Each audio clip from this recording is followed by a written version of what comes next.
Hey guys, tonight we're stepping into a palace where sex wasn't private, it was audited like taxes. Incense curls through the hall like smoke-shaped cameras, and before you ever touch another hand, a tribunal of priests is already watching. Your body isn't your sit's a treaty, a ledger, a ritual offering. And the worst part, if you fail, they carve the evidence into your skin. So let me ask, could you survive in a world where desire itself is public record? Or would you fold before the first inspection? This is bedtime history at its strangest. Before we wander further, leave me a little sign in the comments. Maybe your city, maybe just the hour glowing on your clock. I love seeing how far this sleepy timeline reaches. And if you'd like to come back for the next forgotten night, a quiet like and subscribe is always welcome, like adding one more log to the fire that keeps us awake together. Now dim the lights, get comfortable, and let's step into tonight's story together. You walk into the palace at night, and the first thing that hits you isn't sight, it's smell. Sweet copal resin smoulders in clay burners, thick enough to coat your tongue. Behind it, underneath, is the sharper iron tang of dried blood. It clings to the walls, to the stone floors that never quite lose their stains. The air is warm, heavier than what you know outside, and it presses against your skin as though the building itself has been sweating all day. It's not the kind of palace you imagined from fairy tales. No glittering chandeliers, no polished marble, no gentle harp in the corner. Here, the decoration is murals of gods demanding hearts, flowers blooming beside skulls, serpents twisting around human spines. A blade lies on a low table beside the bedding, obsidian sharpened to a light-swallowing edge. The implication is obvious. This is a room where desire, death, and duty share the same pillow. You try to picture what it would feel like to lie down in that bed. The cotton is soft, woven from tribute fields, but every thread is shadowed by obligation. You're not here to rest. You're here to serve the empire. You can almost hear the whispers, every embrace recorded in smoke, every sigh carried to the gods. Intimacy isn't yours anymore, it's theirs. The walls around you seem alive. Murals of warriors and maidens shimmer in the torchlight. One panel shows a woman dressed as the goddess of love, but her eyes have been painted black, wide as obsidian mirrors. Another shows a man holding out flowers that look suspiciously like bleeding hearts. The longer you stare, the more you feel that the paintings are watching you, tallying your hesitation. You shift your feet on the stone floor and it gives back a chill, a reminder that comfort isn't part of the deal. In a modern house, you'd expect insulation, central heating, maybe even a thermostat glowing faintly in the dark. Here, the thermostat is the gods themselves, and they prefer the air warm, thick, and suffused with sacrifice. Imagine stepping into this role not as a tourist, but as the chosen spouse of the emperor. You'd be paraded through incense smoke like a corporate merger, sealed not with a signature, but with your body. Every glance, every movement becomes a line item in a cosmic spreadsheet. You've closed deals before, maybe in boardrooms or cafes, but never with the feeling that an entire city's harvest depends on how well you perform behind closed doors. The irony, of course, is that nothing is truly closed. The palace walls have ears, servants hover, eunuchs record, priests keep calendars. Privacy is an imported luxury the Aztec nobility never ordered. If you wanted a personal brand, this is it: your name, your union, your performance, woven into the story of gods and empire whether you asked for it or not. Your chest tightens as you picture lying there while the incense curls over you. The smell is overwhelming now, resin mixed with sweat. You wonder how long you could breathe it before the room tilts, before you see visions in the smoke. Some claim the gods spoke through these fumes, others whispered that the real hallucination was believing you had a choice. Step closer and you notice the obsidian blade again. It doesn't glitter. It drinks the torchlight instead, like it resents illumination. You imagine running a fingertip near its edge, and even without touching, you can feel the threat of a cut so clean it wouldn't bleed right away. The blade isn't for you. Not tonight, but the fact that it's here, in a bedroom, says everything. Romance, sacrifice, empire. They were never separate categories. The bed itself is broad, draped in textiles dyed with cochineal red. Beautiful, if you don't think too hard about the insect's crush to make the colour. You run your hand across the fabric and it's soft, but the softness is a trick, like the handshake of someone already planning to sue you. The longer you linger, the more you sense the weight of expectation pressing down. Even the mattress seems to hum, perform, obey, survive. Outside, you hear faint drums, slow, steady, like a heartbeat. The sound seeps through the walls, joining with the smoky air until you can't tell if it's external or inside your ribcage. Every beat reminds you that this isn't about love or pleasure. It's a clock ticking down to obligation.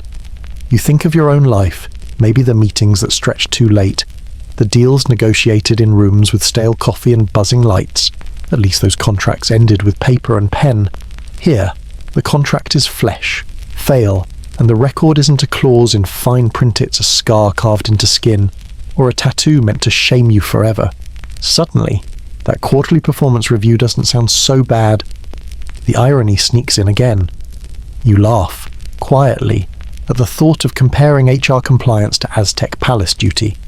But the laugh sticks in your throat because here, there really was compliance and no exit interview except death. As you walk deeper into the chamber, you notice the faint glimmer of obsidian mirrors mounted high. They don't just reflect, they distort, turning your features into masks. You lift your hand, and the reflection lifts slower, as if lagging behind. It feels like the palace itself is recording you, holding on to your image long after you've left. Another layer of surveillance carved in volcanic glass.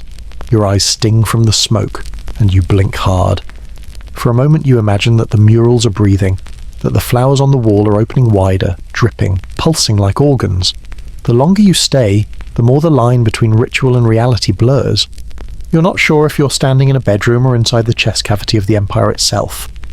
The thought makes your skin prickle, but then the drums slow, and you remember this is bedtime history. The story is meant to carry you toward rest, even if it travels through uneasy corridors first. You exhale, letting the smoky air fill your lungs, and for a moment you surrender. The palace holds you, watches you, and maybe, just maybe, it lets you drift. You don't have to look far to see that marriage in this palace isn't about romance. It's about signatures you can't erase, inked not with pen but with bloodlines. In the Aztec Empire, the emperor didn't choose wives because of affection. He chose them the way a king drafts contracts binding, strategic, designed to keep rivals quiet and allies close. Imagine the scene, a procession winding through the palace courtyard, banners lifted high, drums carrying the rhythm of inevitability. Young women walk in silence, each wrapped in feathers and cotton, shimmering like fragments of the gods. Their families trail behind, carrying gifts that look less like wedding presents and more like a down payment on loyalty baskets of cacao beans, bundles of maize, woven cloth, even whole plots of farmland ceded to the crown. You stand there, watching, and you can't help thinking of mergers. In your world, it's handshakes over conference tables, signatures on contracts, maybe a glass of champagne in a hotel lobby. Here, it's the same principle, except the champagne is pulque, the signatures are vows, and the stakes are villages instead of quarterly revenue. The irony bites as you imagine swiping through Tinder. No profiles with quirky bios, no awkward selfies in bad lighting, just political bios, daughter of noble house, controls trade route, brings 3,000 warriors as dowry. If you're the emperor, you swipe right on entire provinces, and if you're a young bride, well, you never held the phone in the first place. The women in the procession look steady, almost serene, but their eyes betray a flicker of calculation. They know they're not just brides. They're treaties wrapped in human skin. Each one represents a fragile truce, an agreement that might hold or might break under the weight of jealousy, gossip, or the next war. The courtyard smells of roasted maize, cacao froth, and the faint burn of copal incense. The gifts pile up like tribute at a trade show booth. You can almost imagine a scribe checking boxes on a list. Yes, cacao beans delivered. Yes, farmland ceded. Yes, daughter handed over. Contract sealed.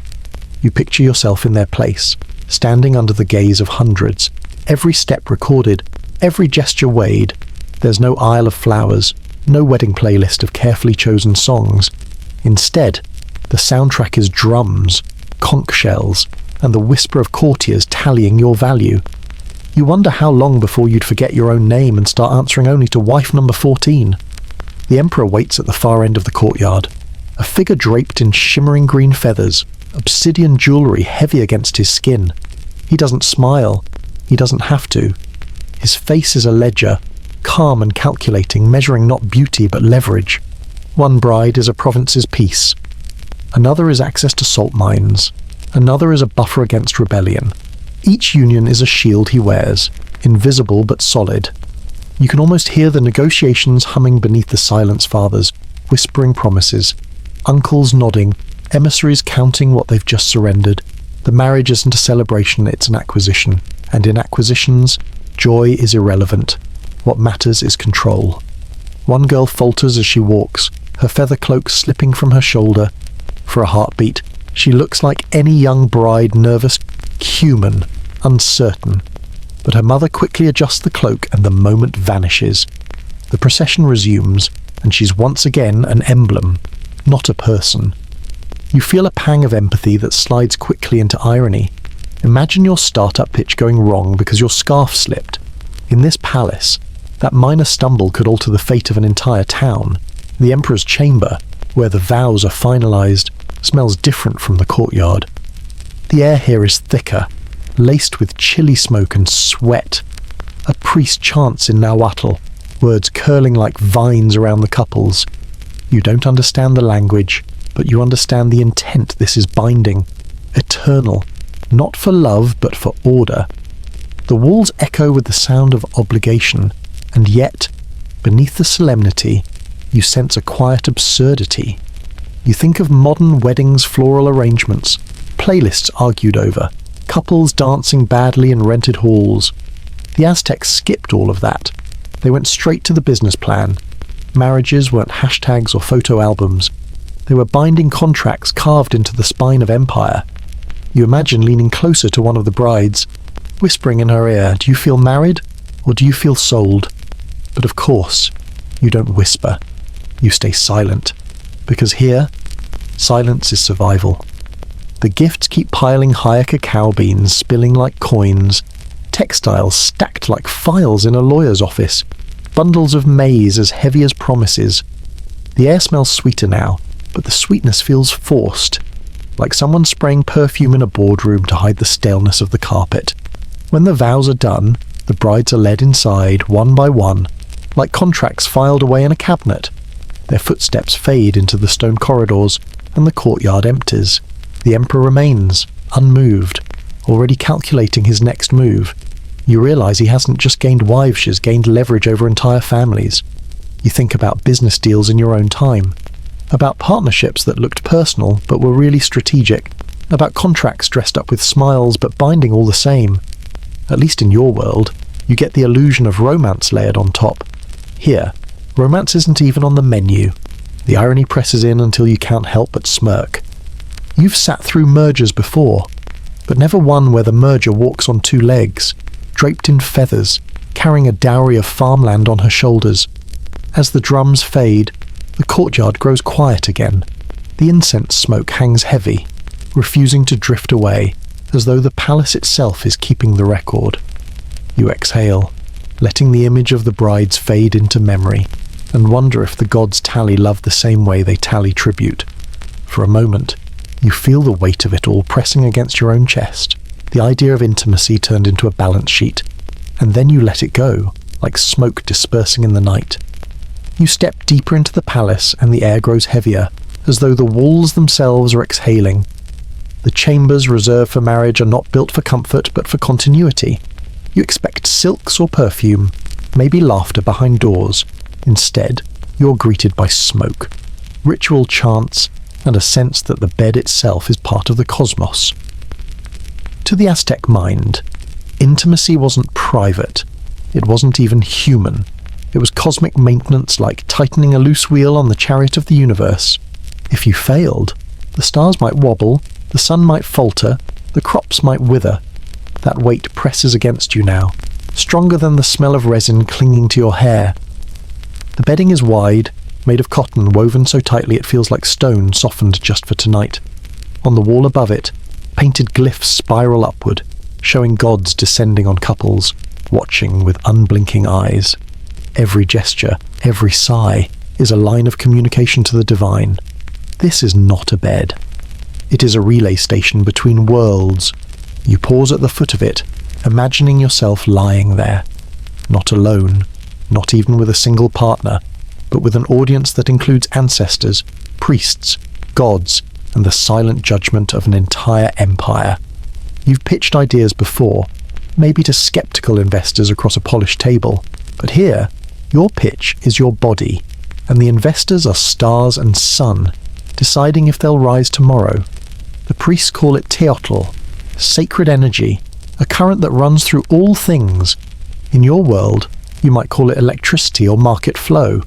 For the Aztecs, it surged most powerfully in the act of union. It wasn't love, it wasn't lust, it was fuel, and without it, the cosmic machine stuttered. A flicker of irony crawls across your mind.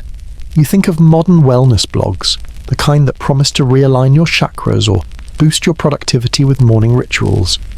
Imagine explaining to them that in Tenochtitlan your productivity hack was making sure the sun rose on time by sharing a bed under the gaze of painted gods. Talk about performance pressure. The smoke thickens. You cough softly, though you try not to draw attention. It tastes of pine and bitter herbs, of something older than you can name. A drumbeat echoes outside, not fast, not festive, but steady like a heartbeat amplified. The rhythm sinks into your chest until you can't tell if it's your pulse or the Empire's. On a low altar beside the bed, obsidian mirrors reflect the torchlight. They don't show you clearly. Your face appears warped, eyes elongated, mouth stretched thin. It feels like a warning in this chamber. You're not yourself. You're a channel, a placeholder, a tool of cosmic order. The mirrors shimmer like portals, ready to swallow your hesitation. The Emperor and his principal wife would lie here during eclipses, when the sky itself seemed uncertain. Imagine it darkness at noon, the sun swallowed, people screaming outside, and here you are, expected to restore balance with an embrace. You might laugh at the absurdity, if not for the cold realization that they believed it, that millions believed it, and belief, more than fact, is what shapes worlds. You run your hand across the cotton bedding, softer than you expect. For a moment, it feels normal, almost inviting. Then the chant rises from the priests outside, and you're snapped back. Normal doesn't live here. The softness is camouflage for obligation. You think about intimacy in your own time, about relationships that carried expectations, family, business, appearances. At least you could close the door, claim privacy, invent your own rules. Here, there is no door strong enough to bar the gaze of the gods. Your every move belongs to them, logged in smoke and memory. The irony deepens. You picture someone today complaining about performance anxiety before a date. Try explaining that to a noble bride here. Not only is your partner watching, but so is the sun god, the rain god, and the high priest peering through incense smoke. Every failure is cosmic malpractice. Suddenly, awkward small talk doesn't seem so terrifying. The murals on the wall come alive in the flicker of torchlight. Flowers bloom, spilling crimson as though they bleed. A painted serpent coils tighter around a painted man, fangs poised just above his chest. You shiver, not from cold, but from the sense that the images aren't just decoration, they're reminders. Fail, and the gods consume you. You close your eyes and inhale again. The resin burns the back of your throat, sweet and choking at once. For a moment, you think you hear whispers inside it. Not words you know, but tones, rising and falling like someone giving instructions. You wonder if the priests ever confused smoke-induced visions for divine messages, or if the difference even mattered. The bed creaks softly as you sit at its edge, though you know you don't belong here. A wave of empathy washes over you for the women led into this chamber, for the Emperor himself bound by expectation. None of them asked for intimacy to become infrastructure. Yet here it was, built into stone and ritual, as inescapable as gravity. You lean back, staring up at the painted ceiling. Stars scatter across it, carefully arranged to match the night sky. In the centre, a great disk glows gold under torchlight, a crude sun waiting for fuel. You realise the bitter truth even the heavens needed help, and the help came from bodies treated as contracts. The drumbeat outside slows, the chant softens, and you let your body sink deeper into the cotton. For a fleeting second, you feel yourself drifting, almost at peace, as if the weight of duty could become background noise. Perhaps that's how they survived, not by ignoring the pressure but by folding it into the rhythm of life, letting smoke and drums lull them into acceptance. It's strange, but you feel calmer now. The horror is still there, the surveillance, the lack of freedom, the cosmic expectations. Yet in the quiet between drum beats, you find a rhythm that's almost soothing, as if even obligation can be hypnotic if you listen long enough. You breathe out, letting the incense coil around you like a blanket. The palace hums, the gods watch, the bed waits, and for tonight, you surrender not in fear, but in weary recognition that sometimes survival means letting the universe use you as a cog. You leave the chamber behind, but the smoke follows you. It clings to your hair, your clothes, even your breath, as if the palace doesn't want to let go. The hallway ahead is long and narrow, lit only by torches that sputter against the damp air. Every step echoes on stone, but what unnerves you isn't the echo, it's the whisper. At first, you think it's the torch smoke hissing, but then you hear it again, unmistakably human low voices sliding just out of reach, syllables breaking off like leaves in the wind. You pause, listening, but the whispers never settle into words. They rise and fall, scattered along the corridor, multiplying as if the walls themselves are gossiping. You realize you've entered the harem. Not the kind of harem you might imagine from Western fantasies of silks and reclining luxury. This is sharper, darker, and far more dangerous. Here, every woman has a title, a lineage, a political weight, and every woman has enemies. You picture them waiting behind doors, their hair braided with ribbons, their faces calm, their voices soft but their eyes sharp as obsidian blades. These are the wives and concubines of the emperor, gathered like jewels, but jewels that cut if you hold them wrong. The whispers you hear aren't giggles, they're calculations. You walk slower now, aware of how the air thickens around you. Somewhere a bowl of cacao froths, its bitter aroma drifting through a half-open door. Somewhere else, a woman coughs, and the sound is quickly muffled, as though even sickness must be hidden. The scent of flowers lingers in the corridor, marigolds. Roses, but beneath it is something metallic, faint and sour. Poison, perhaps, ground into powder and hidden in perfume. Your skin prickles. You know gossip when you hear it. You've heard it in offices, in boardrooms, in the sly comments between colleagues after a meeting. But here, the stakes are sharper. A careless word doesn't just ruin reputation. It ruins lives. Whole villages tied to a single bride's lineage. A poisoned drink isn't metaphorical. It's literal. One whisper flutters closer, and you catch just a fragment, a name, followed by a hiss, followed by laughter that isn't laughter at all. It's amusement sharpened into a knife. You keep walking, but the corridor seems longer, the torches flickering as if fueled by rumour instead of oil. Imagine being one of them. Days measured not in hours but in glances from the emperor. A single smile could elevate you above rivals. A missed glance could make you invisible. The women trade in looks the way merchants trade in cacao, carefully, strategically, aware that too much or too little can kill. You pause by a carved lintel. A mural shows a group of noble women offering flowers to a goddess. The flowers look sweet, but the paint has faded to a dull brown, more like bruises than blossoms. You lean closer, and for a moment you swear the painted women tilt their heads toward you, whispering along with the real voices. The irony seeps in. You think of reality shows, of office politics, of backroom deals where alliances shift with the wind. Here, the palace is its own season of Survivor, except the eliminations come with obsidian daggers, not voting ballots. A soft sound behind you makes you turn. A servant shuffles past, carrying a clay cup carefully with both hands. His eyes don't meet yours. He knows better. The cup could hold cacao, or it could hold something laced with nightshade. He walks as though the liquid inside might kill him if he breathes too hard. The whispers swell, then fall silent all at once. The sudden quiet is worse than the noise. You feel watched, weighed, measured.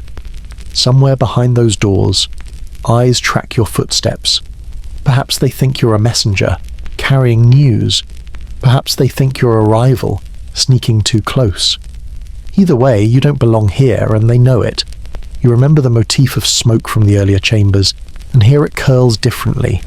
It isn't divine anymore. It's domestic, heavy with perfumes, cloying instead of sacred. Each curl carries a rumour, and the rumours drift until they choke the air. You breathe them in, and your chest tightens. One door creaks open just a sliver, and you glimpse a face in shadow. Painted lips curve, not in a smile, but in something between boredom and malice. Fingers trail along the doorframe, and then the face is gone. The door closes softly, like a secret retreating.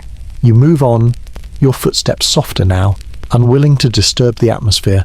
The palace feels alive, not with chants or drums this time, but with jealousy that hums like insects under the stone. You understand suddenly why the emperor never truly rested. His bed wasn't just his bed, it was a nest of alliances, rivalries, plots, and poison. Empathy creeps in. Imagine being trapped here as one of those women. Your worth measured by gossip you can't control, your safety balanced on the sharp edge of whispers. Every day you wake wondering if your drink will be sweetened with honey or with death. Every laugh you hear might be the sound of someone writing your epitaph. The irony returns, softer now. You think of your own world water cooler talk, emails taken out of context, rumours that ripple through industries. Annoying, yes, but survivable. At least no one adds powdered toad venom to your latte. Perspective is a strange comfort. The corridor ends in an archway draped with woven cloth. You step through and glance back once more.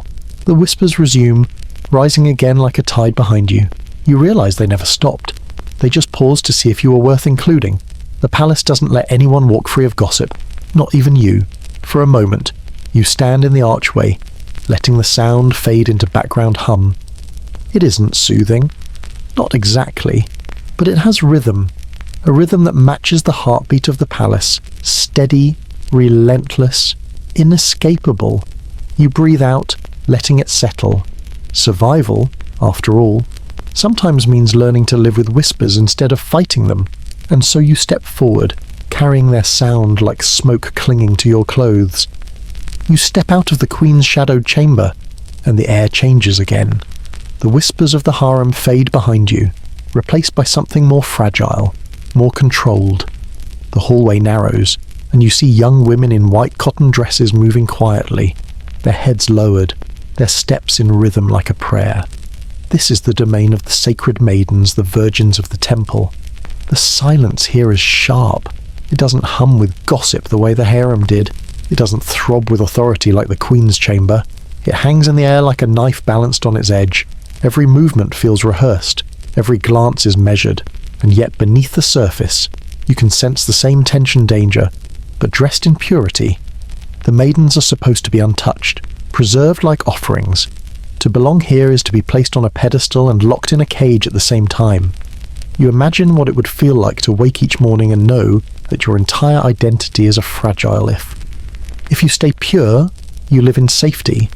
If a rumour slips through the walls, you're destroyed. Not for what you did, but for what people think you did. The irony presses close. You think of purity culture in your own world, the lectures, the surveillance, the endless eyes watching what young women wear or say. Here it's the same story, sharpened by obsidian. A whisper of impropriety is enough to condemn. Imagine living with your worth measured in other people's silence. You watch as a group of maidens carry bowls of flowers to a shrine. Their faces are calm, but their hands tremble slightly under the weight. The marigolds and roses are beautiful, but all you see are petals that will wilt before nightfall, symbols of something no one can preserve forever. The scent of incense curls through the hall again, sweet at first but cloying as it thickens. You cough softly, but no one else reacts. They're trained to endure it. You feel the eyes of priests watching from the shadows, ensuring the maidens stay pure in action, in thought, in appearance. You wonder how they measure thought. Maybe they don't have to. Fear itself pleases the imagination. One maiden glances your way as she passes. Her eyes are wide, dark, and for an instant you see something raw longing, maybe, or terror. Then she looks down again, her face smoothing into practiced serenity. The expression feels rehearsed, drilled until it becomes second nature. You've worn masks before in meetings, in negotiations, when you had to pretend confidence while your stomach twisted. But here, the mask is life itself. You picture the consequences. A rumour spreads, a servant says he saw a maiden smile too long at a guard. The whisper reaches the wrong ears, and suddenly the girl is dragged into the courtyard, accused, inspected, branded impure, sometimes executed, sometimes left alive, but only after her family is shamed, their land stripped. All because someone whispered. The corridor feels colder now, though the torches burn steady. You walk slowly, listening to the faint shuffle of bare feet on stone. Every sound echoes, magnified, as though the palace itself is recording each step. You realize that in this place. Even silence is evidence. The empathy pulls at you. You imagine being one of them, 16, 17 years old, told you are chosen, told you are holy, told your body belongs to the gods. At first, maybe you believe it. Maybe you feel pride. Then you hear the whispers, the rumours that destroy friends, the punishments. The pride curdles into fear, and fear becomes habit. The irony slips back in. You think of modern surveillance, the way phones track your searches, the way cameras line the streets, the way reputations vanish with a single tweet. The sacred maidens lived in a version of that system long before algorithms. Their every move, every breath, scrutinized by priests, rivals, even family. No privacy, not even inside their heads. You come to a doorway draped in white cloth. Inside, the maidens are kneeling, grinding maize for offerings. The sound of stone against stone fills the chamber, rhythmic and endless. Their hands move automatically, yet their eyes flicker with something else, thoughts too dangerous to speak. Perhaps dreams of gardens outside, or forbidden lovers glimpsed once across the marketplace. You wonder how many of them carried secrets, pressed so deep inside that they lived half in silence, half in longing. One of them hums softly, a melody so quiet you almost miss it. Another joins, then stops abruptly when the priest clears his throat. The silence returns, heavier than before. You feel it settle over you like a blanket woven from smoke. The murals here show goddesses with flowers blooming from their hands.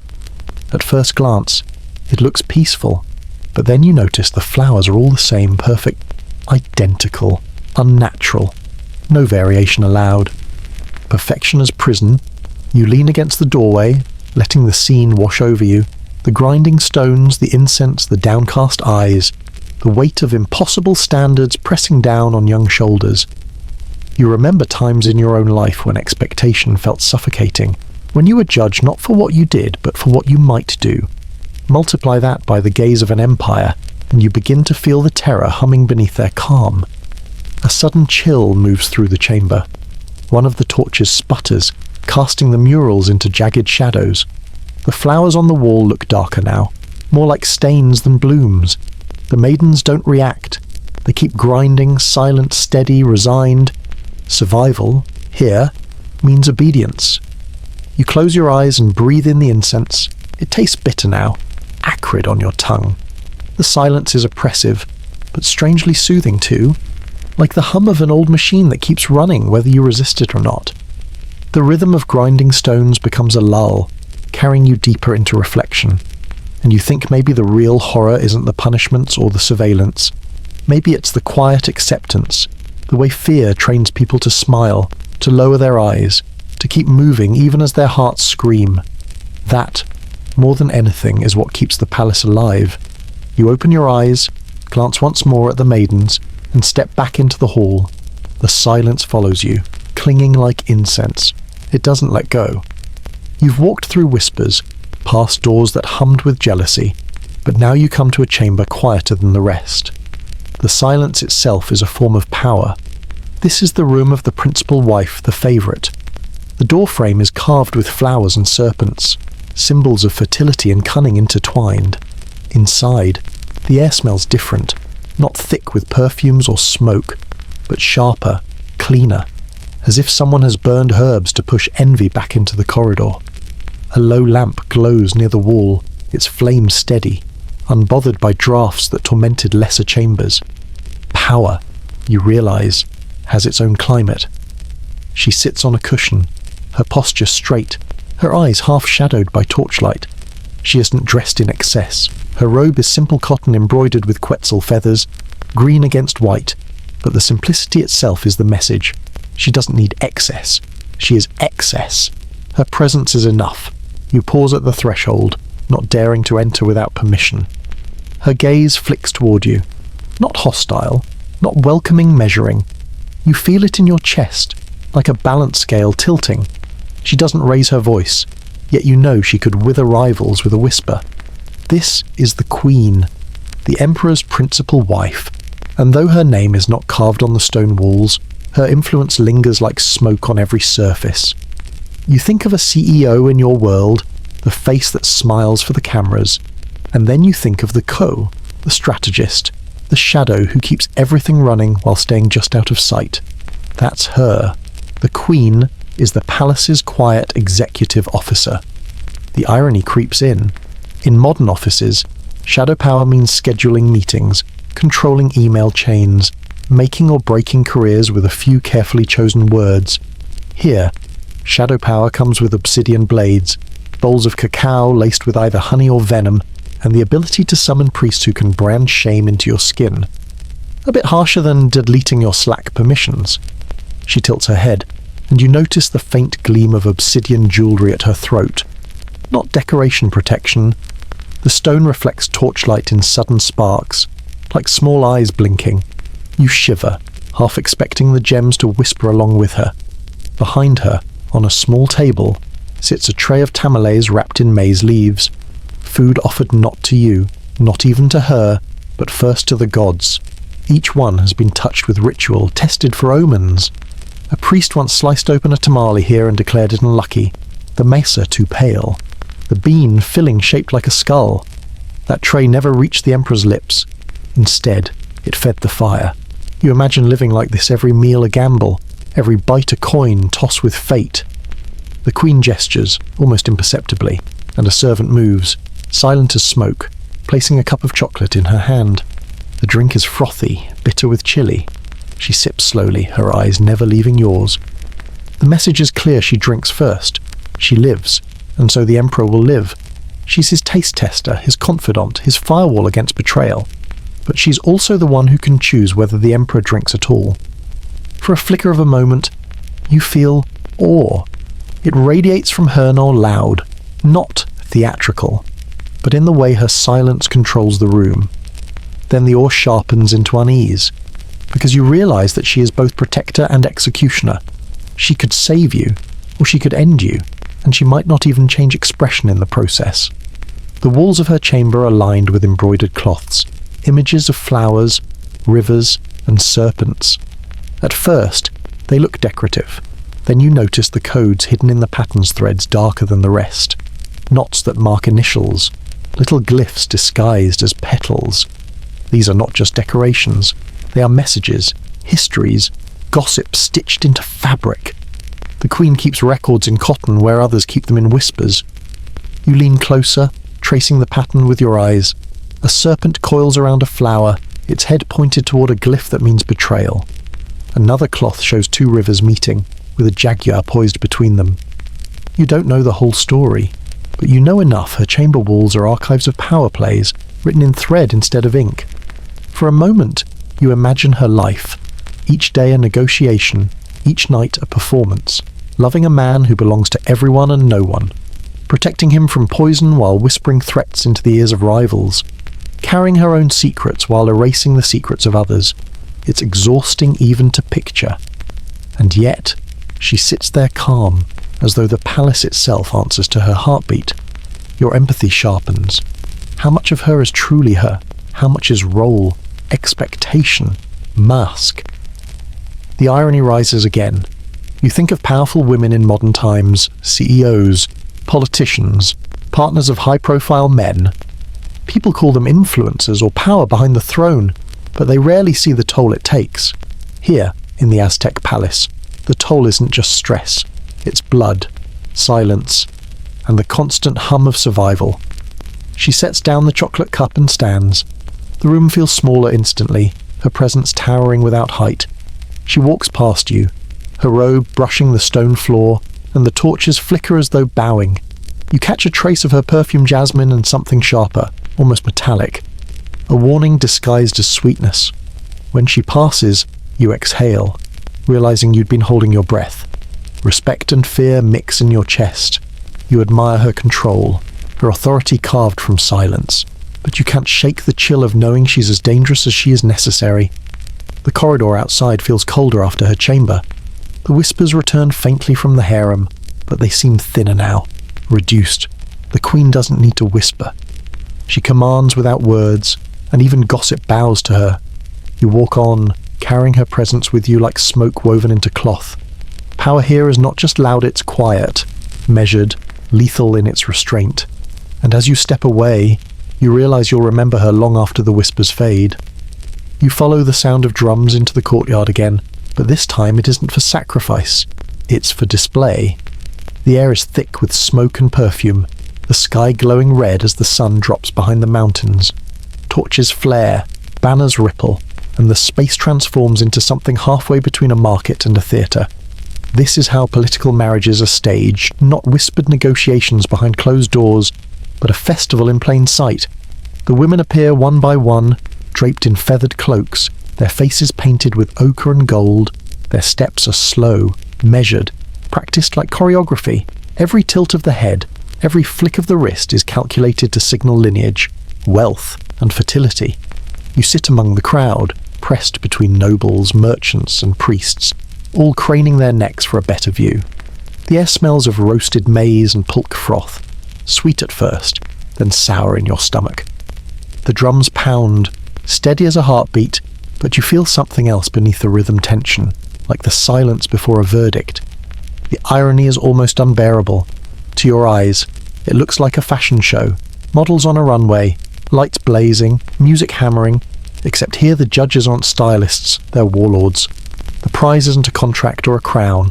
The prize is survival, leverage, peace, or at least the illusion of it. The emperor sits elevated above the courtyard, his expression unreadable.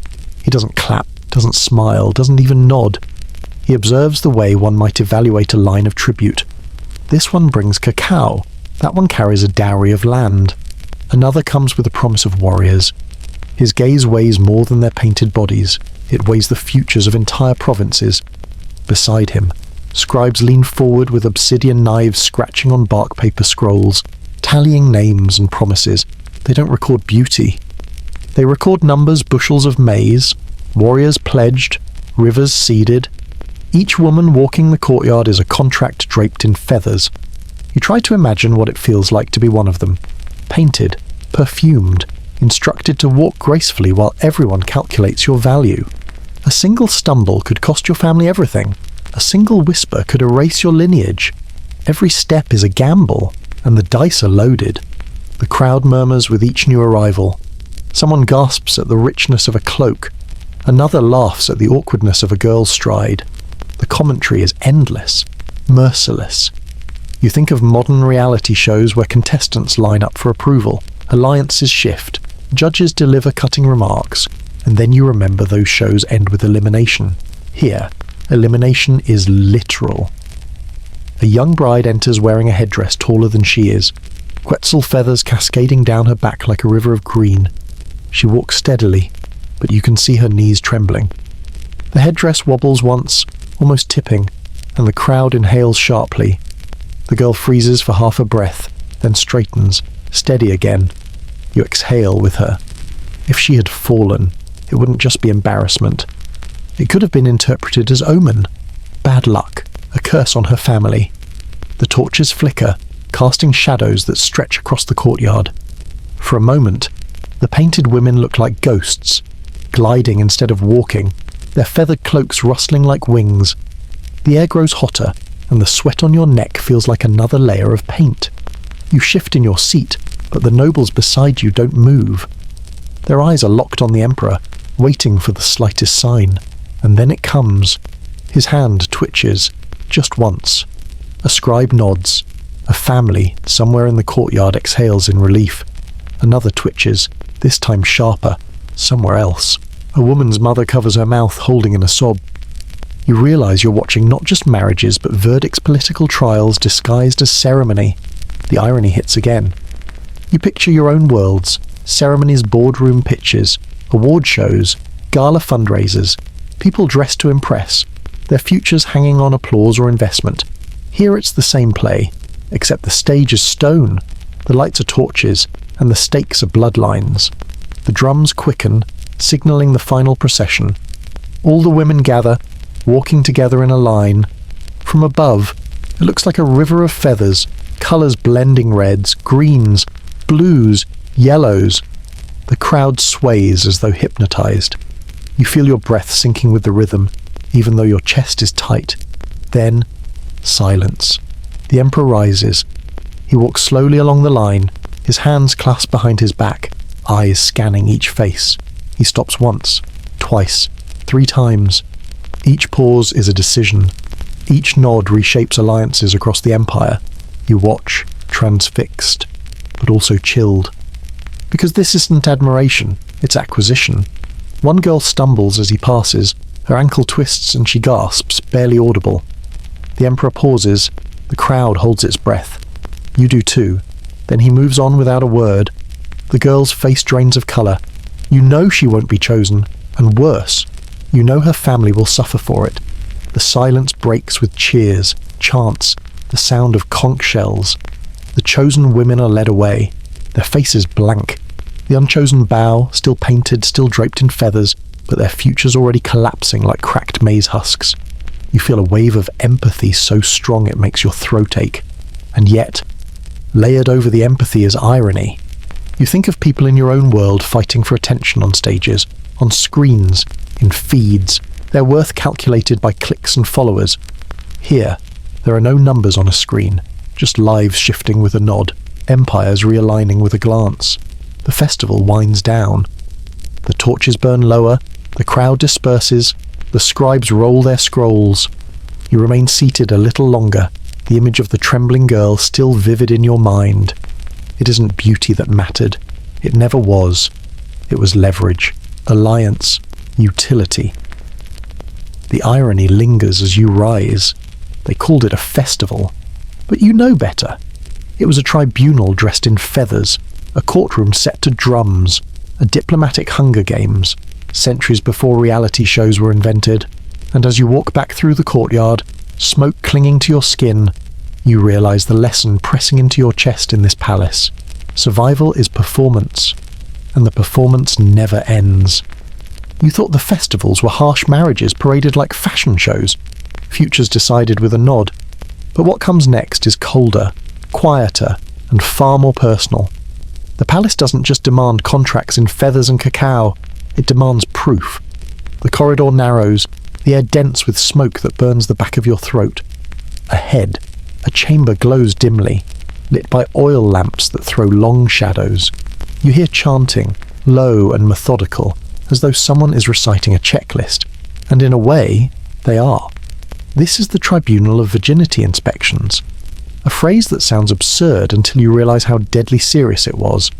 In the Aztec court, purity wasn't a private virtue, it was a public ledger. A noble girl's body was as much a treaty as the land her family promised, and like all treaties, it had to be audited. You step inside, and the smell hits first copal resin thickened with sweat. Bitter herbs crushed in bowls, something sharp like blood that hasn't dried. Women stand in a row, their eyes lowered, hands clasped. Their faces are painted pale, their lips darkened, but nothing hides the fear in the way they hold their shoulders. At the centre, a midwife waits with an obsidian needle, black and shining in the lamplight. Around her, priests stand in silence, their faces unreadable, their hands gripping bark paper scrolls where verdicts will be written. You realise with a twist in your stomach that this is not ceremony in the vague sense it's an audit, a compliance check. And the penalty for non-compliance is not a fine, it's life. The irony creeps in.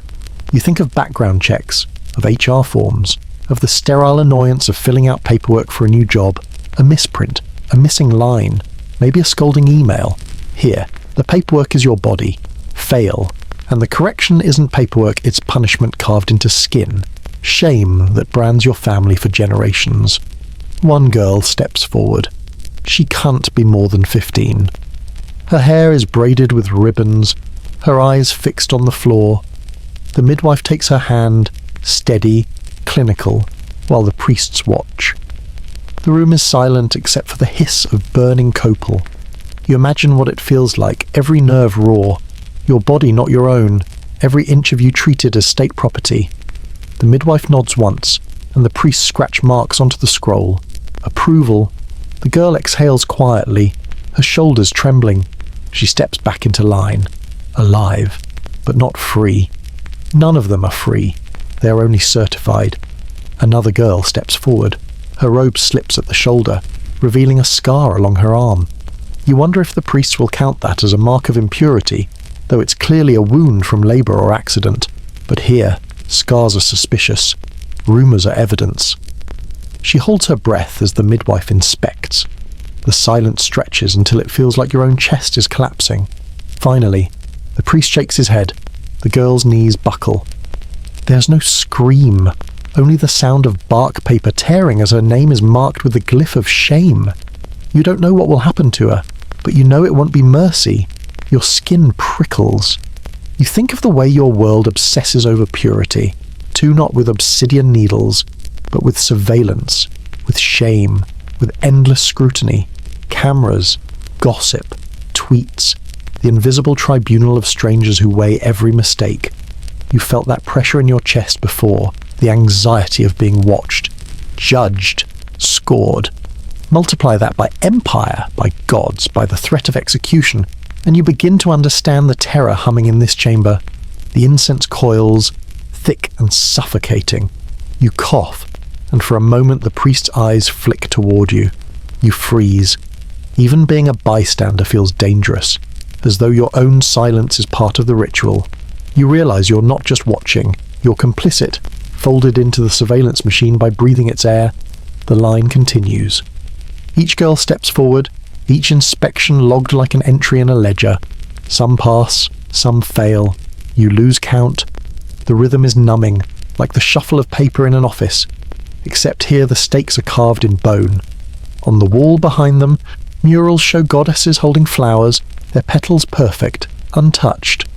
But the longer you look, the more those flowers resemble wounds. Tight, bleeding, fragile.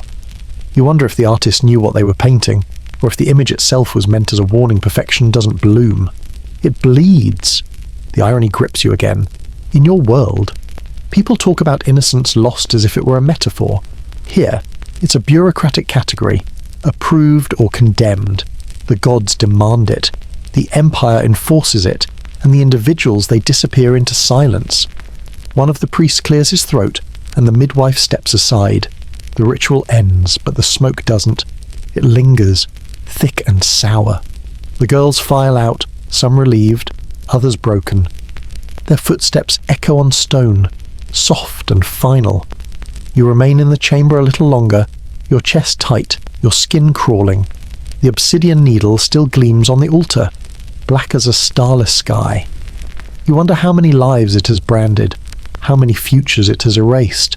The thought chills you more than any execution, because it isn't just death, it's erasure. You exhale slowly, letting the incense burn your throat.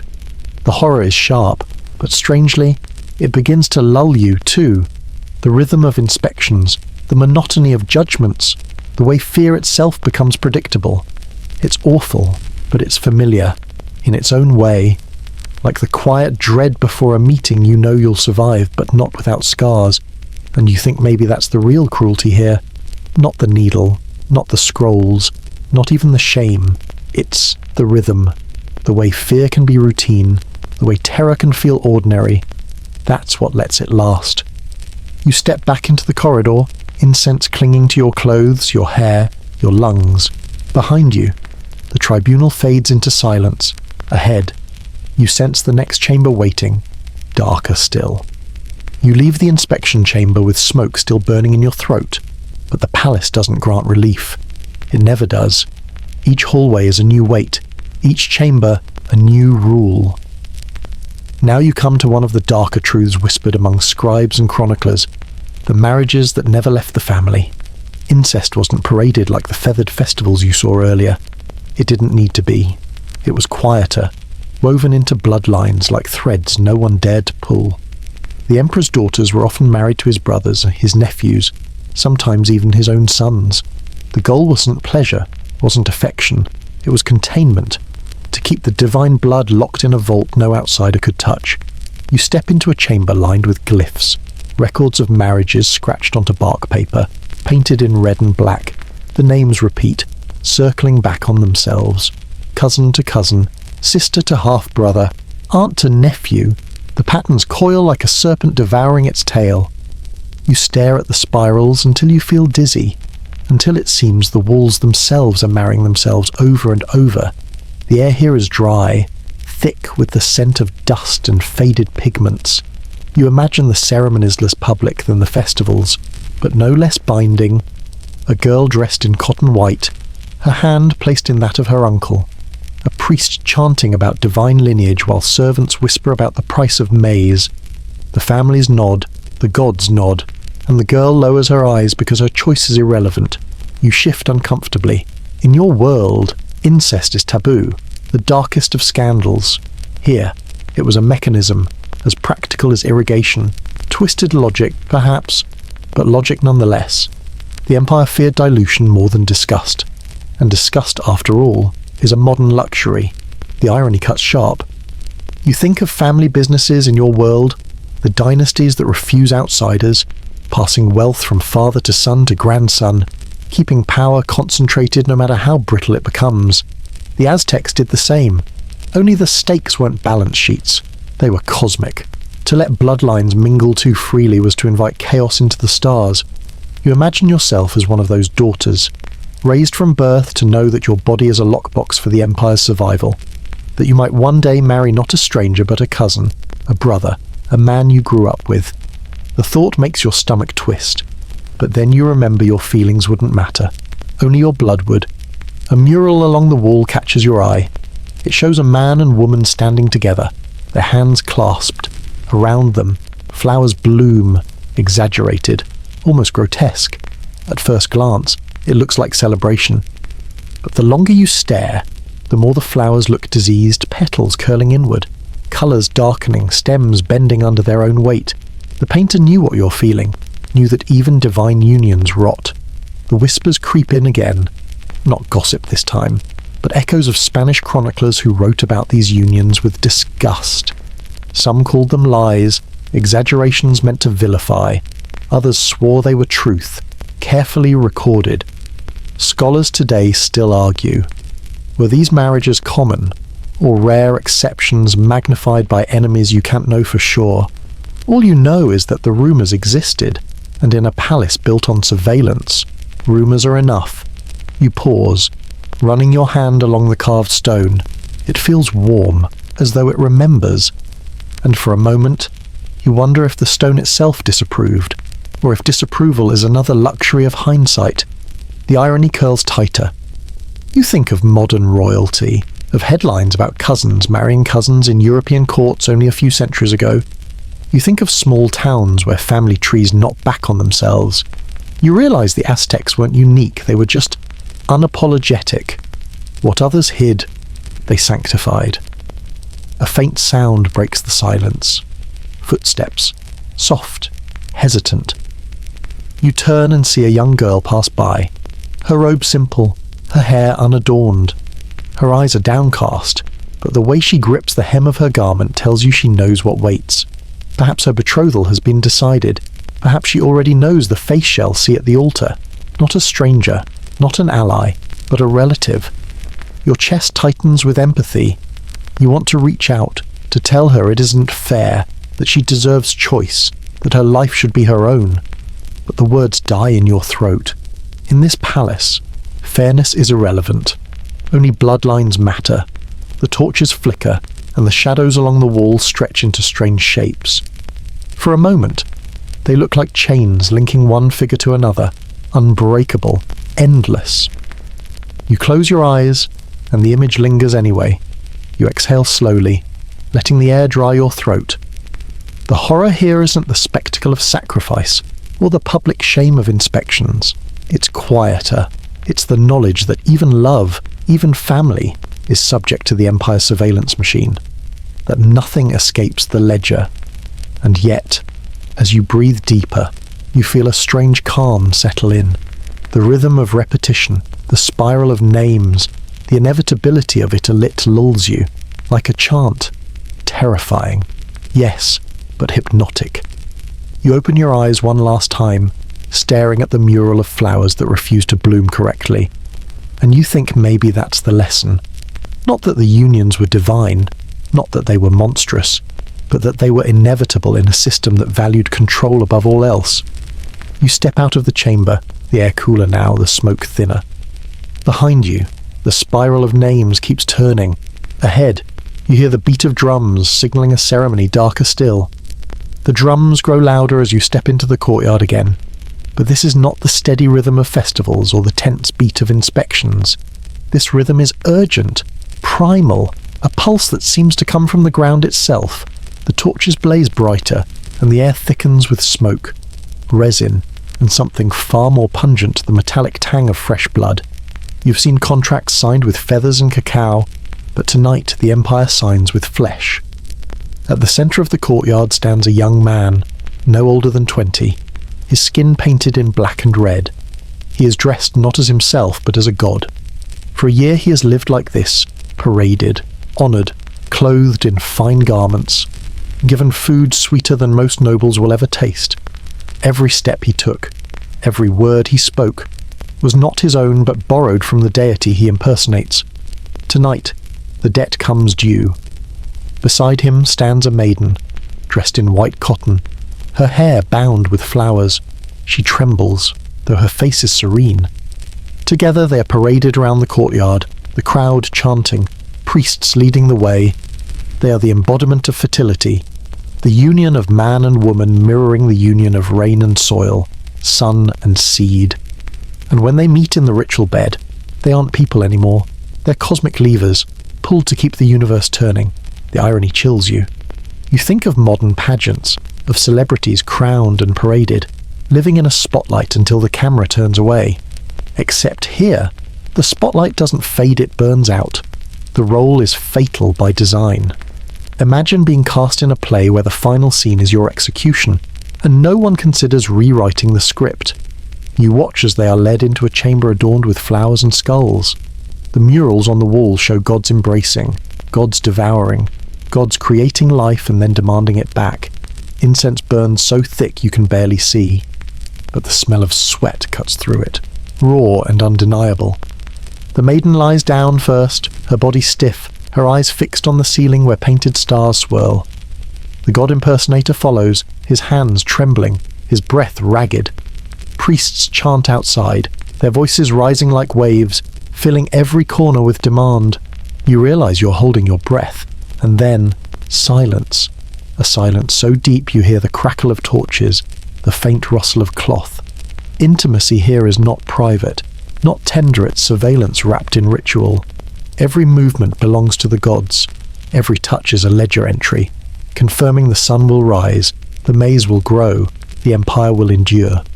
When it's finished, the young man doesn't rest. He rises, painted, trembling, eyes wide as though he knows what comes next. He's led back into the courtyard, greeted not with applause but with drums that pound faster, harder, like a heart racing toward its end. The priests guide him up the pyramid steps. The maiden follows, her flowers wilting, her petals dropping with each step like a trail of ash. The crowd surges, chanting louder, calling the god's name, calling the emperor's name, calling the empire itself to watch. At the summit, the young man lies back on a stone slab. His chest heaves, his arms are bound, and the obsidian blade gleams in the torchlight. The priest raises it high, and for a heartbeat you see the reflection of the stars in its black edge. Then the blade comes down. The sound is quick, wet, final. His heart is lifted, still beating, offered to the sky. The crowd roars, not with grief but with affirmation. The god has been honoured, the son has been fed, the contract is signed in blood. The maiden kneels beside the altar, her head bowed. She isn't executed, but she isn't free either. She has been the vessel of fertility, a symbol now emptied. You wonder what life waits for her after this night, if any. Maybe she returns to her family. Maybe she vanishes into whispers. Either way, her body has already been consumed by ritual. Even if her heart still beats, your chest tightens, not just with horror, but with something stranger, empathy tangled with irony. You think of modern marriages, of weddings performed for cameras, of couples pressured to perform intimacy for likes, for sponsorships, for the endless gaze of an audience that never sleeps. The Aztecs were no different, except their cameras were gods, and their sponsorship was the cosmos itself. You look down at your own hands, suddenly aware of how fragile they feel, how human. The idea of being chosen not for love, not even for politics, but for sacrifice, it makes your skin crawl. And yet, you understand the logic. If the world depends on your body, can you say no? Was there ever a choice? The crowd below disperses slowly, the drums fading, the torches guttering in the wind. The smell of blood lingers, mixed with flowers, incense, and sweat. It clings to your hair, your clothes, your lungs. You wonder if you'll ever breathe clean air again. But then a strange calm seeps in. The ritual is complete, the danger past, the universe secured for another season. The rhythm of drums echoes in your chest, steady now, less frantic. The horror dulls, leaving only weariness. It's unsettling, but also strangely soothing. Like fear itself has a half-life, fading until all that remains is silence. You exhale, long and slow, letting the image blur at the edges. The Empire feeds on bodies, on rituals, on fear turned into routine. And somehow, that routine is what lulls you now. Not comfort, exactly, but rhythm. The same rhythm that carried them through nights of dread carries you closer to rest. The courtyard is nearly empty now. The torches smoulder low, the smell of blood still clinging to the stone. You think it's over until the drums start again. Not the steady rhythm of ritual sacrifice, not the sharp beat of festivals, but something stranger. The sound is uneven, pulsing, as if a great animal is prowling the dark. You follow it, and the air changes. The smoke here is thicker, mixed with something sharper than resin. It burns your nose, makes your eyes water, leaves your tongue dry. Somewhere in the haze, laughter bursts out high, jagged, then swallowed. It doesn't sound human. You step into a chamber carved with jaguar glyphs, their painted eyes wide, their teeth bared. The walls pulse in the flickering light, the images moving as though alive. On the floor, men crouch in jaguar skins, their bodies painted with spots, their faces hidden behind masks of teeth and fur. They breathe heavily, growling, pacing, circling one another. These are the jaguar priests. Tonight, they aren't priests at all. They are predators. The smoke here is not just incense. It's hallucinogen peyote ground into paste, morning glory seeds boiled into bitter drink. Bowls of chocolate laced with herbs pass from hand to hand. You watch as lips touch the froth. Eyes roll back, voices slip into animal growls. The line between human and beast blurs until even the torches seem to shiver. You stand still, your heart hammering. You've seen performance before men playing roles in offices, on stages in politics. But this is no role, this is possession. The priests move with jerks and lunges, bodies shaking, voices snarling. Their shadows leap along the walls, larger than life, jaws opening and closing as though the jaguar glyphs themselves have come to feed. And then, amid the growls, comes the union. A man painted as a god takes the hand of a woman cloaked in feathers. They move together in the centre of the chamber, swaying to the drumbeat, their motions erratic, unsteady, animal. The crowd of priests circles them, chanting, growling, hissing. You realise you're watching intimacy turned into frenzy, not tender, not solemn, but wild. The irony chills you. In your world, people talk about letting go, about wellness retreats where executives drink ayahuasca in the jungle to find themselves. Here, the finding is forced, the losing of self demanded. There are no gentle guides, no soothing playlist, just jaguars, obsidian, and smoke thick enough to choke. Your head spins from the fumes. even though you haven't touched the drink. The air itself is poison, or medicine, depending on the angle. The chanting vibrates in your chest, rattling your ribs. You close your eyes, and the sound turns into images, spots flickering, eyes glowing, claws flashing. For a moment you're certain you've grown fangs. You open your eyes quickly, heart racing. Across the chamber, one of the priests stares straight at you. His eyes are wide, pupils blown, his mask tilted back just enough to show teeth. He growls low, and the sound vibrates across the stone floor.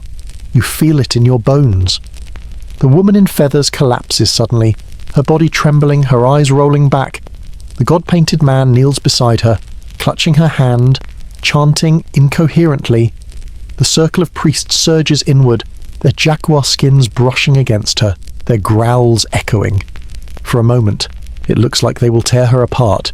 Then the drums crash, and everyone freezes. The silence is worse than the frenzy.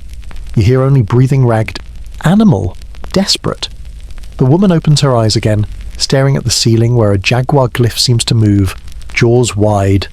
The priests lean back, muttering, as if the vision has been confirmed. You realize what's happening. This isn't intimacy as duty, or marriage as treaty. This is intimacy as prophecy. Whatever visions the priest saw, whatever hallucinations the herbs stirred, they will carry to the emperor, to the people, as messages from the gods. And the woman on the floor, she isn't a partner. She's a medium. The empathy burns through you. You picture yourself lying there, surrounded by growls, your body no longer yours, your mind invaded by smoke and chants. Whatever you saw, whatever you felt, it wouldn't belong to you anymore. It would belong to the empire. The irony seeps in again.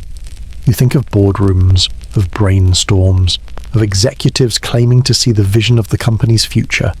Maybe they're not so different hallucinations dressed in spreadsheets, jaguar skins replaced by suits. At least in your world, no one claws at the walls while you pitch.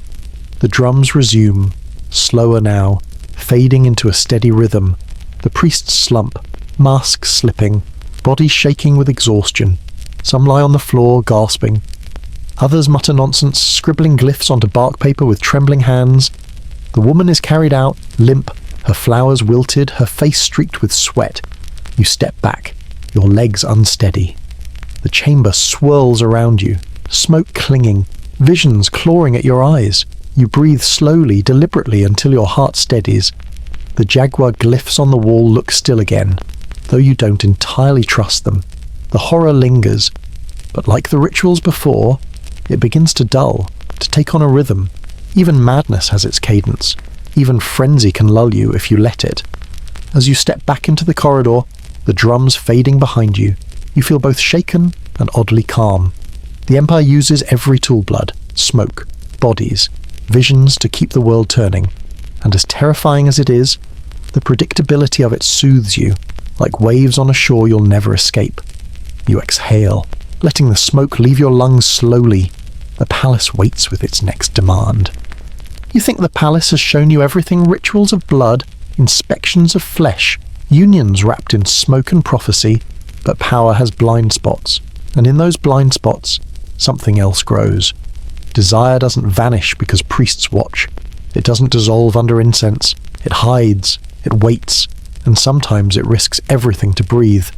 The corridor curves toward the gardens, where the air smells sweeter.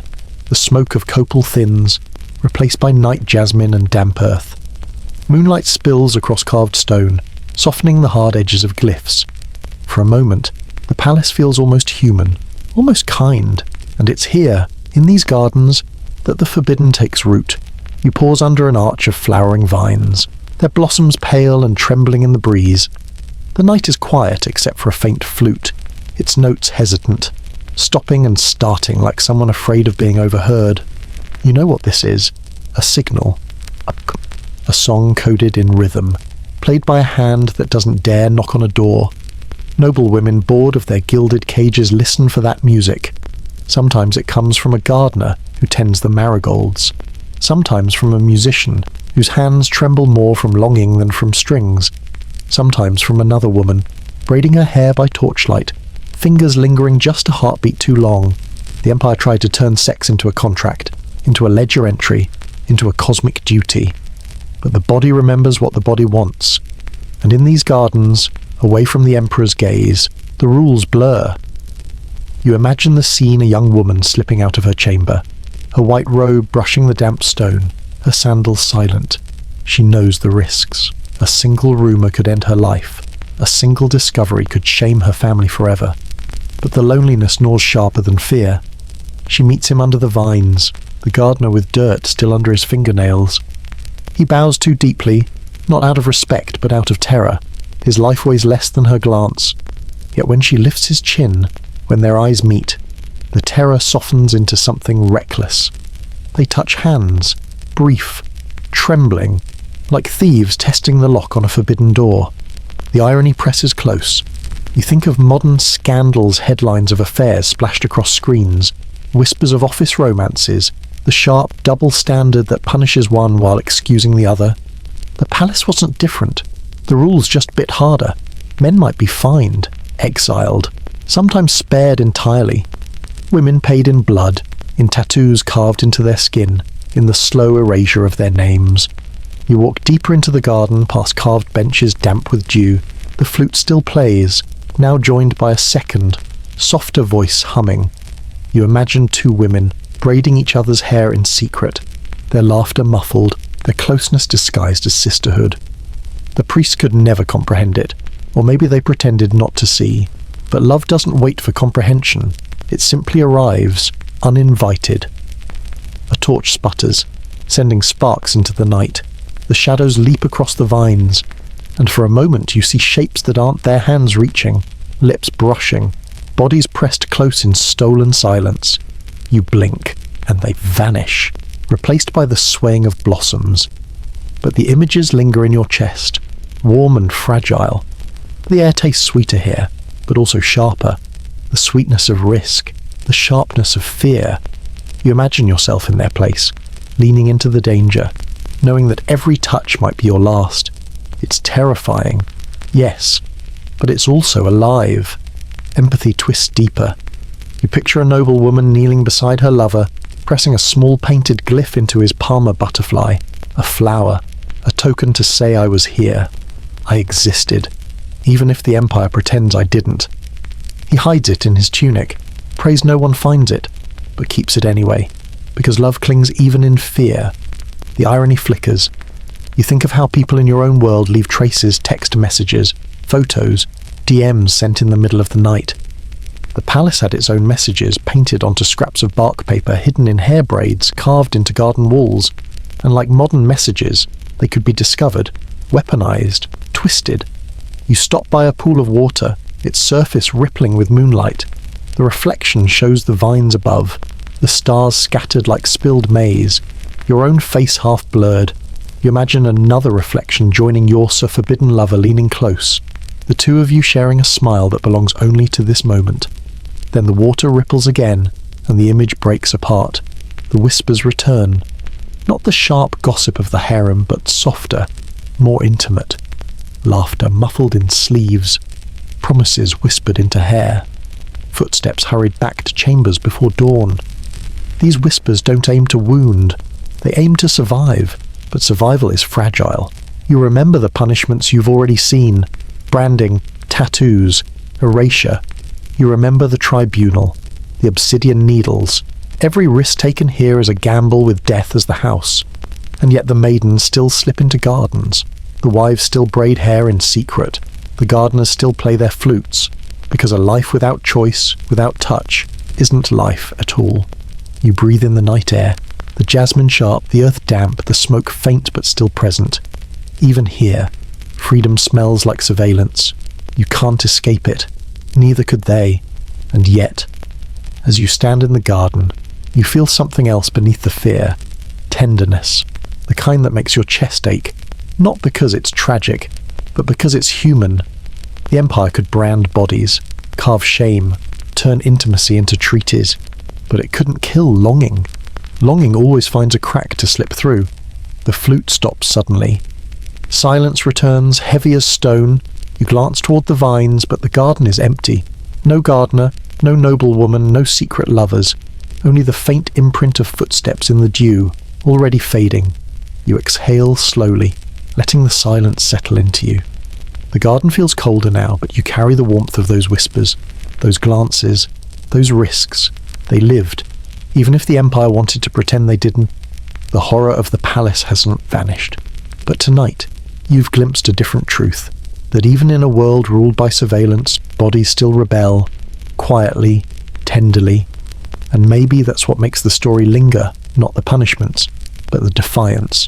You step back toward the corridor, the smoke waiting, the drums faint in the distance, and behind you, the garden lies quiet, its blossoms trembling in the wind. Ahead, the palace opens again, ready to demand obedience. But for one heartbeat, you carry the forbidden with you, warm against your chest like a hidden glyph, a reminder that even in the strictest empires, longing is never erased. The palace grows quieter at night, or at least that's what you tell yourself. The drums have faded, the rituals have ended, the gardens have gone still, but you know better. Silence in this place is never empty. It's just another layer of sound, a different register, one you have to lean into to hear, and when you listen closely, you realize there is a whole other court within these walls, not the emperors, not the queens, not the wives or maidens or priests, a quieter court, ruled not by bloodlines or titles, but by listening, the court of whispers. It begins with servants. They move like shadows, carrying food, sweeping floors, fetching water. You barely notice them at first. You didn't notice them in the festivals, in the harem, even in the tribunal. But they noticed you. They notice everyone, every whispered threat, every trembling hand, every careless confession muttered in exhaustion. The palace trains you to believe they are invisible, and that invisibility is their power. You pass a kitchen doorway where a boy no older than 12 grinds maize in silence.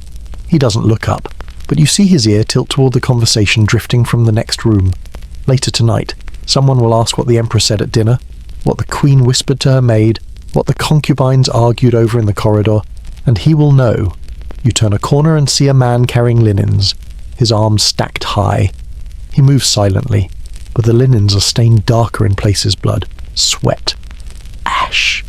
You realize he knows more than any priest about what truly happens in these chambers. He knows who was sick, who bled too much, who woke screaming from nightmares. He never speaks, but his silence is a ledger sharper than bark paper scrolls. Further on, you notice a eunuch standing in the shadows, his face calm, unreadable. He holds a small codex tucked under his robe, its cover scratched with faint glyphs. You wonder what's inside, then you realize it's a diary. Not of his own life, but of everyone else's. Secrets recorded in shorthand, each symbol a memory stolen from careless lips. A flower here, a serpent there, a jagged line that might mean betrayal. History is being written by the faceless, and no one even notices. You shiver. The irony presses close. In your own world, you know that cleaners hear more than CEOs, that assistants know more than bosses, that the lowest rung often holds the sharpest knife of truth. Surveillance cameras, microphones, analytics, they all try to replace the human ear. But the palace never needed algorithms. It had servants. As you walk, you feel their eyes slide over you, indifferent, calm. They don't glare, they don't whisper, but you know they're recording. You imagine them later, exchanging glances, a single raised eyebrow carrying more meaning than a page of words.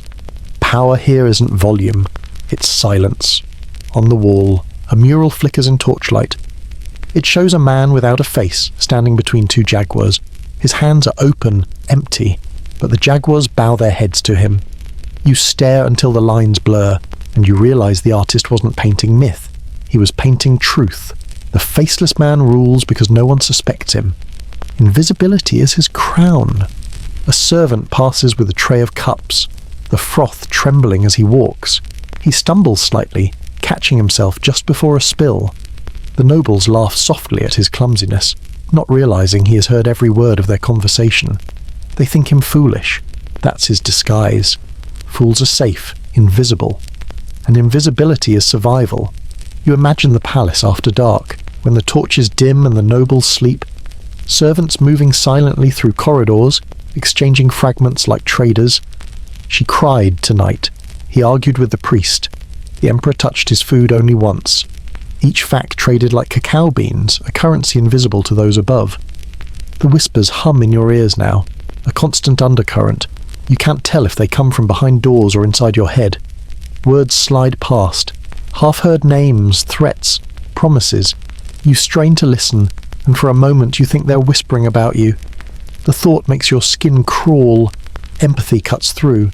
Imagine being one of them, living in the margins, erased from murals, unnamed in scrolls, yet carrying the entire palace in your head.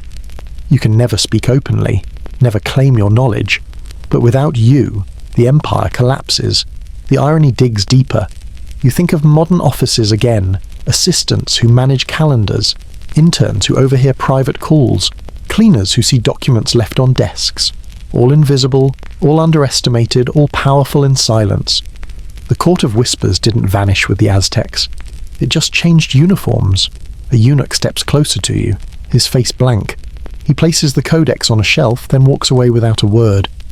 The torchlight catches the open page, a jagged glyph that looks like two faces pressed together, crossed out with a dark line, a secret recorded, then silenced. You close your eyes, feeling the weight of knowledge you'll never fully decipher. The corridor narrows again, the whispers fading but not gone. They never vanish completely. They follow you, clinging to your skin like smoke, seeping into your ears. The palace doesn't forget because the servants don't forget. Memory itself is their weapon. You pause beneath another mural, this one showing a circle of nobles around a throne.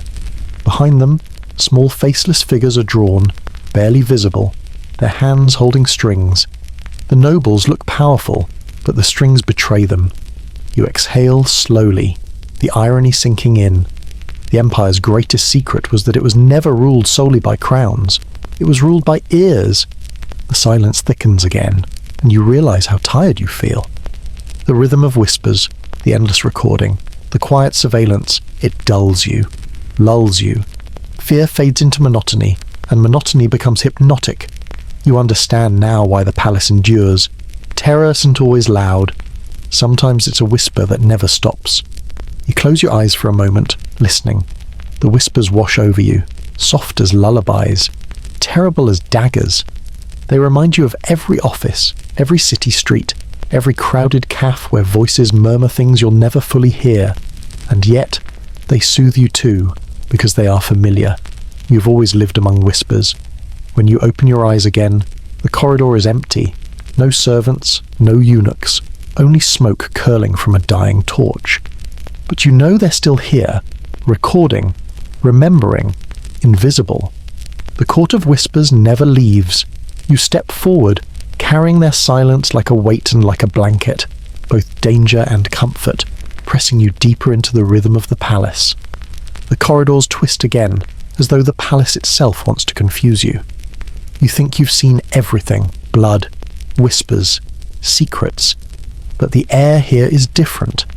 The smoke burns sharper, tinged with something bitter, acrid, almost metallic.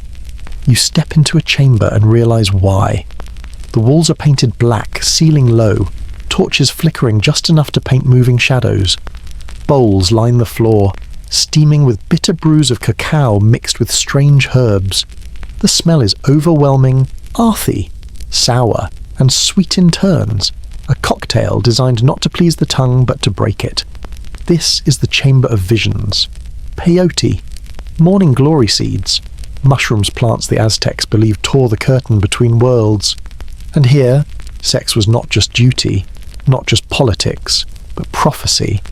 You pause at the threshold. The floor is painted with spirals of white ash, glyphs curling inward until they vanish beneath a wide cotton mat. Couples lie in the center, their eyes wide and glassy, their bodies twitching with every drumbeat. Priests circle them, muttering, painting their skin with ash and red pigment. You feel your stomach knot. You thought intimacy here was already crowded with priests, gods, gossip, but this is worse. This is intimacy surrendered to hallucination. A priest lifts a bowl toward you, the froth thick and red. You smell cacao, but beneath it something more bitter, metallic, wrong.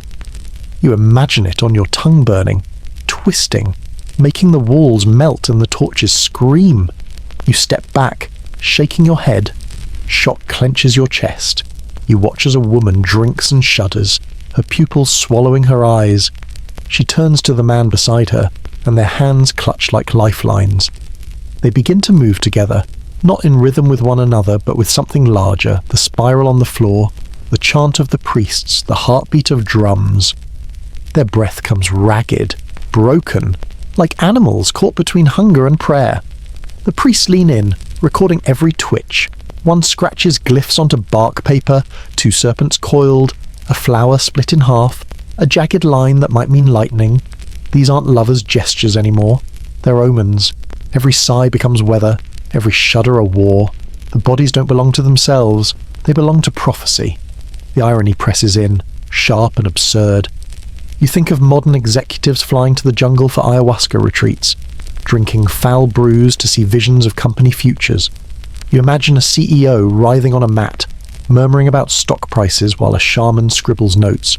You almost laugh, except here, the laughter curdles. Because the Empire doesn't treat these visions as self-help or performance hacks. It treats them as fate.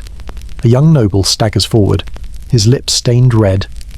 He falls to his knees, babbling incoherently, then points toward the ceiling where shadows flicker.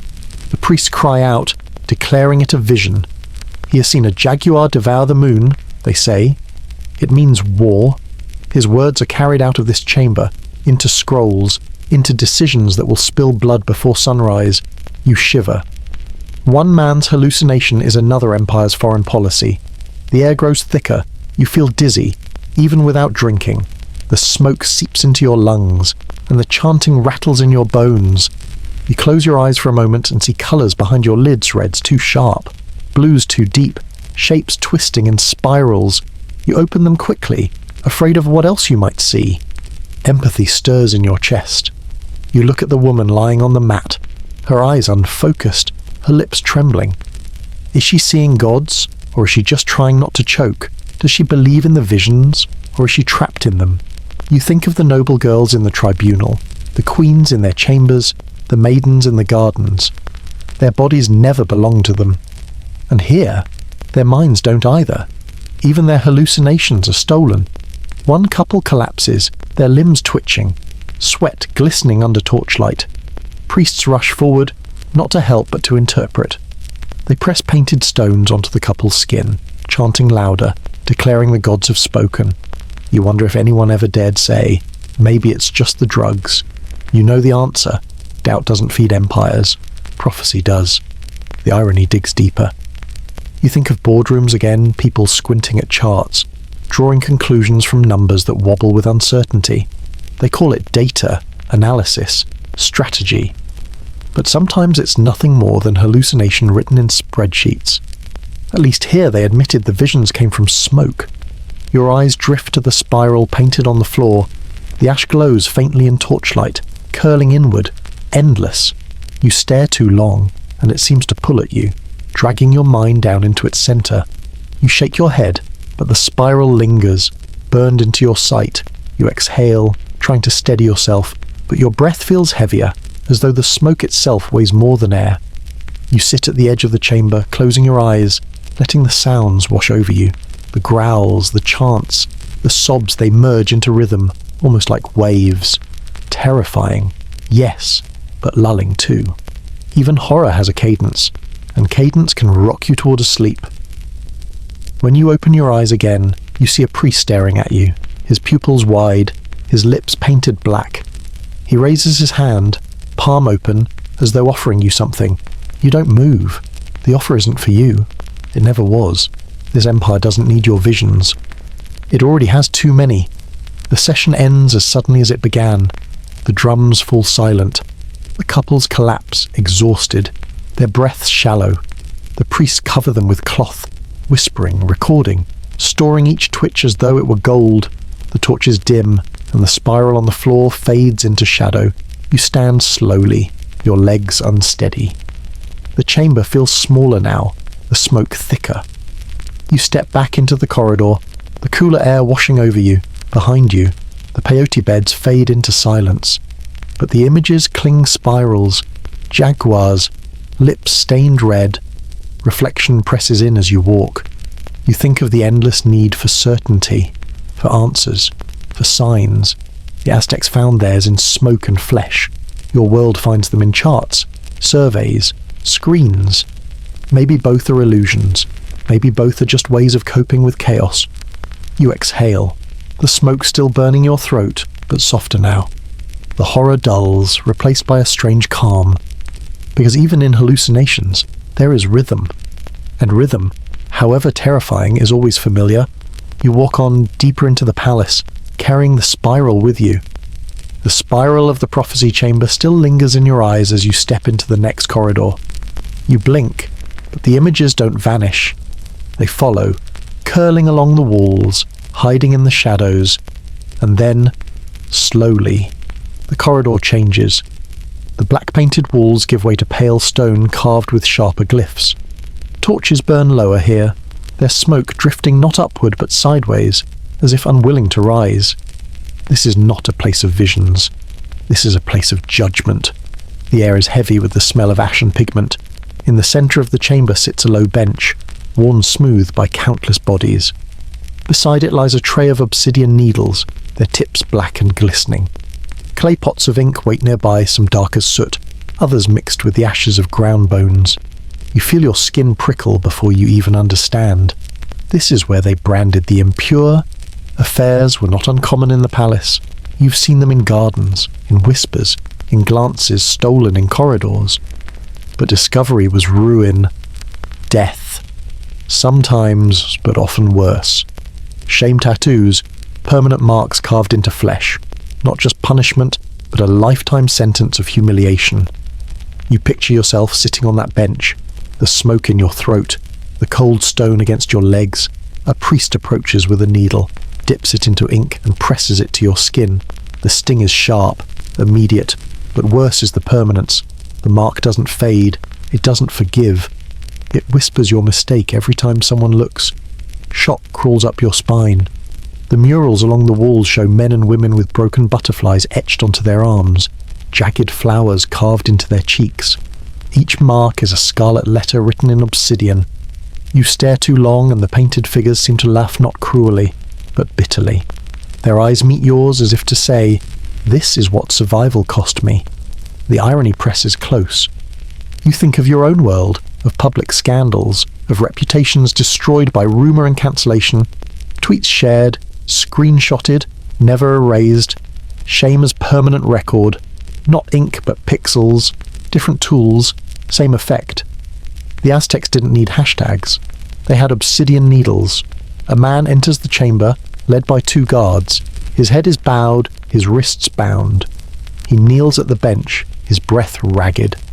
The priest dips the needle into ink mixed with ash and presses it against his arm. The man winces, but doesn't cry out.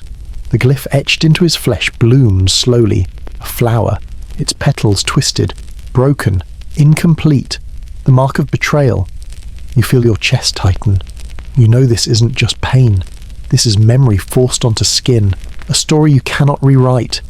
Every handshake, every glance, every conversation will carry it. There is no hiding, no moving on. The shame follows forever. Another prisoner is led in, this time a woman. Her hair is loose, tangled, her face pale. She trembles as she kneels, her eyes darting toward the torches. The priest doesn't hesitate. The needle touches her cheek, pressing ink into tender skin. She gasps, but holds still. When it's finished, the glyph is clear, a jagged butterfly, the symbol of a woman who strayed. The crowd murmurs, some sneer, others look away. You realize the punishment isn't for her alone. It's for everyone watching. A warning, a deterrent, a promise that the palace sees everything. Sarcasm sneaks into your thoughts. You picture a compliance seminar, HR forms stacked high, lectures about codes of conduct. Imagine if, instead of paperwork, they pulled out a needle and inked your mistakes across your forehead. Violation of corporate policy takes on a different sting when it's carved into your face. Yet beneath the sarcasm, empathy blooms. You watch the woman rise, her new mark gleaming under torchlight. Her hands tremble as she pulls her robe tighter, trying to hide what cannot be hidden. She walks out of the chamber, her shoulders stooped, her eyes empty. You want to reach out to tell her she's more than a mark, but here, marks are destiny. The whispers return, faint but insistent. You hear them in the corners of the room, echoing from servants, from guards, from priests. They repeat names, repeat stories, repeat shame. Whispers are ink, too. They don't fade, they spread.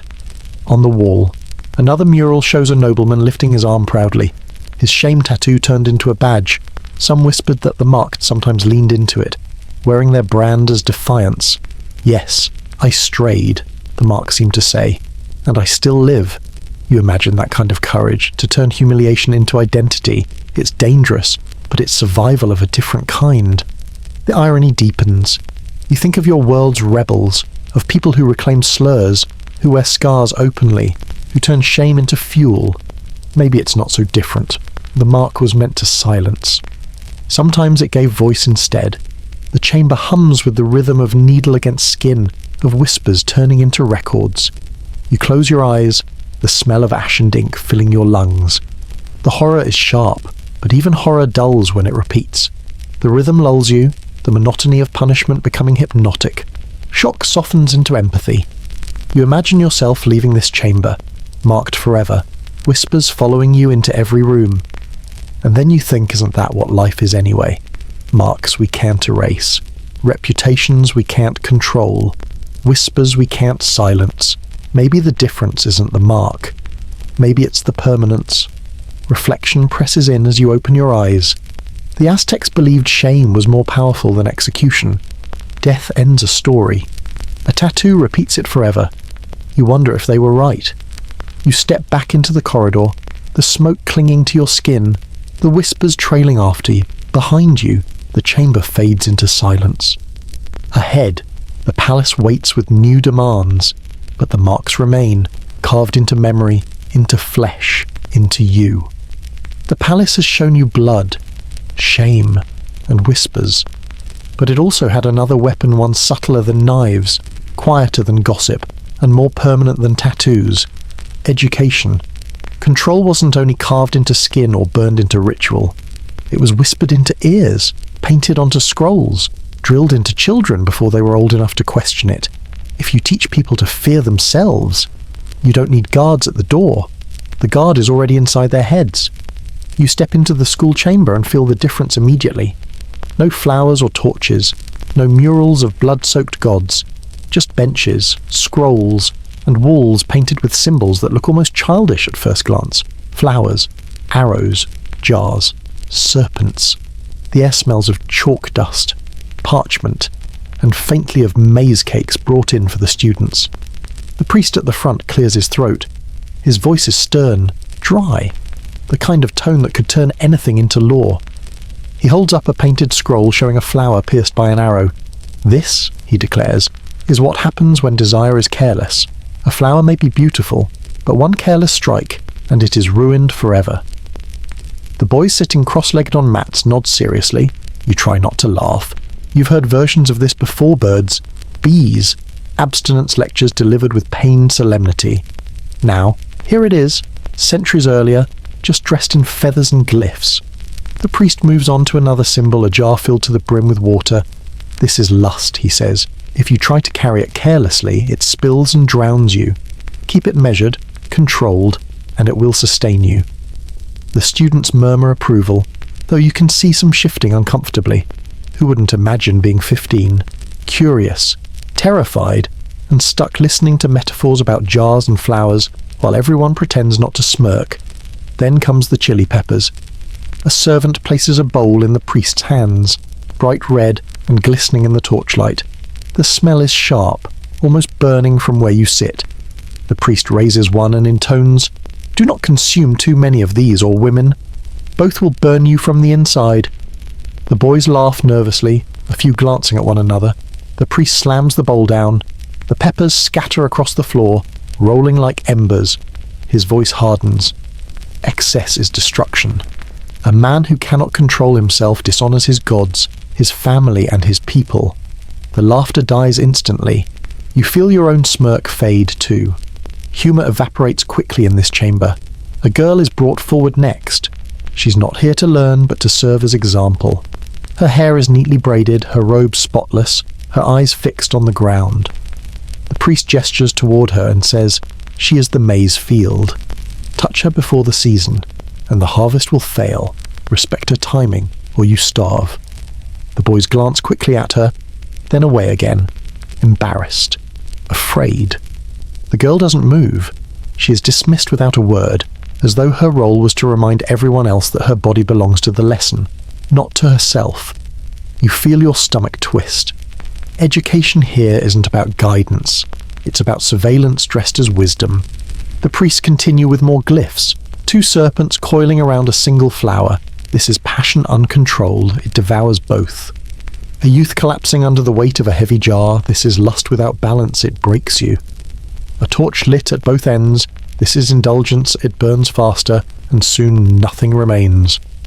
The images blur together, repeated, drilled into memory. You realize this isn't about clarity. It's about rhythm. Repeat something long enough, and you stop questioning it. The sarcasm bubbles up in your chest. You imagine writing notes: "Don't eat chili. Don't ruin flowers. Carry jars carefully." It sounds ridiculous, like a parody of self-help advice. And yet, the seriousness of the room presses in, suffocating. No one dares laugh for real. Laughter is dangerous when priests hold obsidian blades. The lesson shifts to drinking. A servant brings in pulque, frothy and sweet. The priest holds the bowl up, his voice solemn. "This is pleasure. Drink too much, and you fall. Sip carefully, and you endure." He sips once, then pours the rest onto the ground, the liquid soaking into the stone like blood. The boys nod again, eyes wide, memorizing not just the metaphor but the fear stitched into it. You can't help thinking of your own awkward classes, the chalk diagrams, the stern lectures, the strange metaphors about purity and self-control. Here, the difference is sharper. Back then, awkwardness made you fidget. Here, awkwardness keeps you alive. Empathy tugs at you. Imagine being one of those boys, stifling laughter, pretending to understand, while inside you ache with curiosity. Imagine being one of the girls, used as a prop in the lecture, taught that your worth is fragile, that one mistake ends not just your future but your family's honour. The air feels thicker now, the smoke from the lamps curling low. You feel your own body slump, the monotony of metaphors lulling you into a haze. The rhythm of warnings becomes hypnotic, flowers pierced, jars spilling, serpents devouring. Fear repeated often enough turns into background noise, and then, oddly, into calm. You breathe slowly, letting the monotony sink in. You realize this is the point. The Empire didn't need to shout. It needed to lull, teach obedience in metaphors, and people obey even in silence. Reflection presses in. You think of how your own world still uses metaphors, still fumbles through awkward lectures, still treats intimacy as something dangerous if uncontrolled. You laugh softly to yourself, though the sound is bitter. Empires change. Awkwardness doesn't. The class ends at last. The priests roll up their scrolls, the boys bow, the servants collect the scattered peppers. The lamps are extinguished one by one, leaving the room in darkness. You sit a moment longer, staring at the painted flowers on the wall. They glow faintly in the last light, fragile yet endless. And you think no matter how many metaphors, how many warnings, how many threats, flowers always bloom again. Desire always returns. Empires can't stop it. They can only try to script it, disguise it, manage it. You rise slowly, your body heavy, your chest tight, but also strangely calm. The awkwardness clings to you like chalk dust, but so does the rhythm, odd, mundane, terrifying and soothing. You step back into the corridor, the smoke of incense greets you again, thicker now, like a reminder that lessons never really end. Behind you, the school fades into silence. Ahead, more chambers wait, darker and heavier. But for a moment, you smile wryly, awkwardly, at the absurdity of it all. Even an empire built on sacrifice and shame still had to stumble through clumsy sex education. And maybe, in some small way, that makes them human. The palace has shown you terror in so many forms: obsidian blades at the bed's edge, needles pressed into flesh, tattoos carved to broadcast shame. Yet even an empire built on fear understood that people cannot live forever beneath the weight of their own secrets. They needed release. They needed somewhere to put what rotted inside them.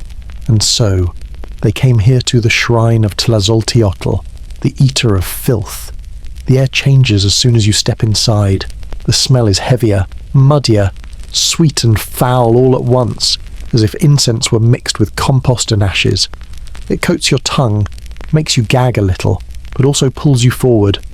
The walls are painted black and red, decorated with grotesque murals, naked figures on their knees, heads bowed, while a goddess with a gaping mouth devours their sins. Around her, flowers bloom beside skulls, serpents coil around thighs, jaguars lick the edges of confession. You shiver, though not in fear exactly, more in anticipation. Something about this space hums differently. A line of nobles kneels before the altar. Their robes are plain, their ornaments stripped. Each speaks in turn, voices trembling as they confess what the empire forbids, but the body insists on adultery. Forbidden lovers, secret betrayals, drunken outbursts, blasphemous thoughts whispered in sleep. Their words vanish into the smoky air, swallowed by the darkness. The priests do not write them down. There are no scrolls here. Tlazolteotl's gift is that she remembers nothing. She devours and forgets. One man admits he touched a servant. Another whispers that he drank too much and cursed his ancestors. A woman confesses that she loved a cousin promised to someone else. Each time, the priests chant Tlazolteotl consumes. Tlazolteotl forgives. You feel goosebumps rising along your arms. Imagine saying aloud the things you've carried for years, the mistakes that sit in your chest like stones. Here, you don't fear exposure. You fear silence.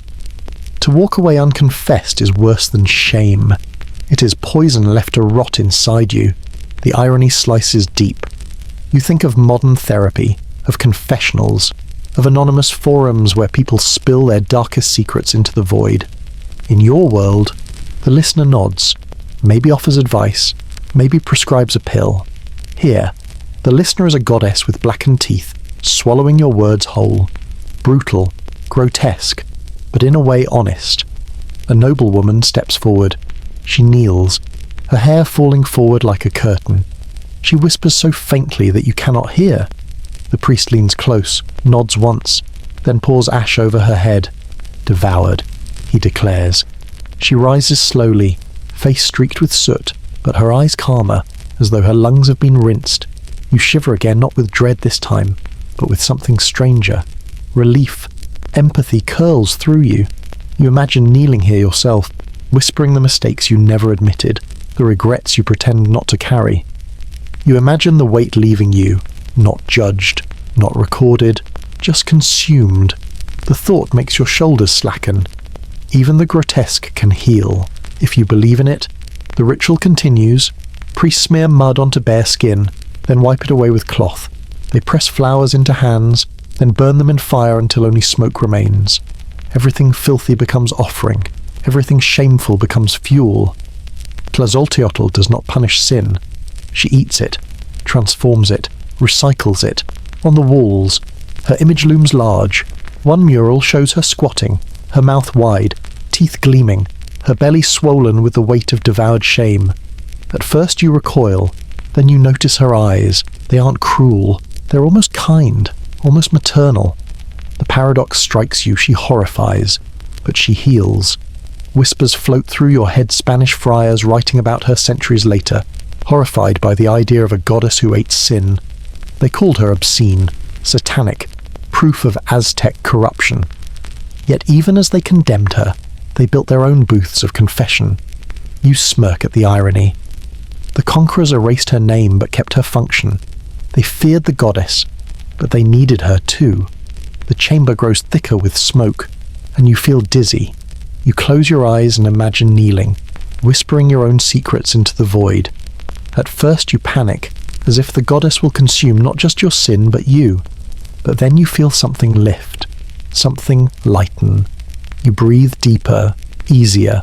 You open your eyes again, and the mural seems softer, less grotesque, more like promises. Empathy deepens.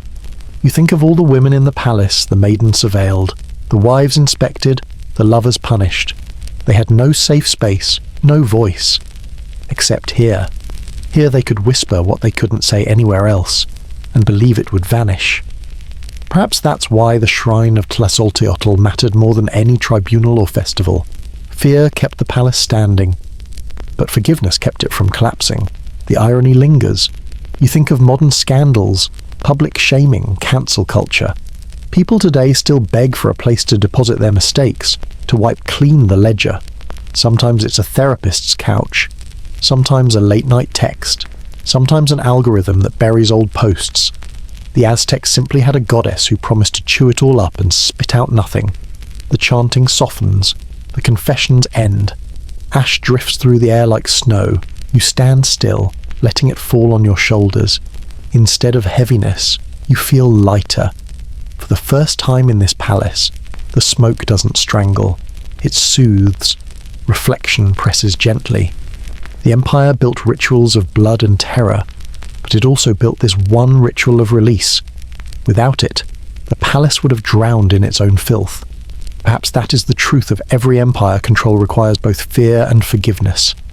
One binds, the other releases, and together they keep people walking forward. You step back into the corridor, the air cooler now, the whispers quieter. The smoke still clings to your clothes, but it feels differentless, like surveillance, more like a blanket. Behind you, Tlazolteotl devours in silence. Ahead, the palace waits with more demands. But for now, you carry a strange peace. For the first time, you feel almost clean. The palace has shown you obsidian knives, shame carved into skin, sins devoured in smoke. But even in the most rigid court, laughter finds a way in. And in the Aztec palace, that laughter often came from the strangest mouths, the jesters. You first hear them before you see them, high-pitched voices echoing down the corridor, words twisted into jokes, chants broken into rhymes. The sound is strange in this palace of whispers. For hours, you've walked halls where every breath felt like surveillance. Now, suddenly there's laughter. Sharp, mocking, absurd. You step into a smaller courtyard and see them dressed in mismatched robes, feathers tied upside down, faces painted with crooked lines. One wears a headdress far too big, wobbling with every movement. Another stuffs maize husks into his cheeks until his face bulges grotesquely. A third drags a broken shield across the ground, as if leading an army of invisible warriors. The noble seated nearby chuckle, though carefully. The emperor himself leans on a stone throne, half amused, half watchful. Jesters could poke fun, but they also tested boundaries. They spoke truths no one else dared to utter. One points at a noblewoman, smirks, and shouts, "Her husband prays more than he plays." The crowd gasps, then laughs nervously. The noblewoman hides her face. The husband glares, but says nothing. To challenge a jester is to admit the joke is true. You feel yourself smile, awkwardly at first, then more freely. The tension of the palace loosens, just a little. Humour is relief, even here, but there's more to the jesters than slapstick and insults. Beneath the feathers and paint, they carried secrets. They were the only ones allowed to mock the emperor, to mimic his voice, to parody his speeches, and in that parody, truth slipped through. When a jester joked that tribute was lighter than the emperor claimed, everyone laughed, but everyone also remembered. Jesters were the empire's pressure valve. The irony lands heavy. In a court where women were inspected, men branded, lovers executed, the only ones free to speak plainly were clowns. You shake your head, almost laughing yourself. Imagine if your own company worked that way, executives silent, employees cautious, but the office prankster the only one who told the truth.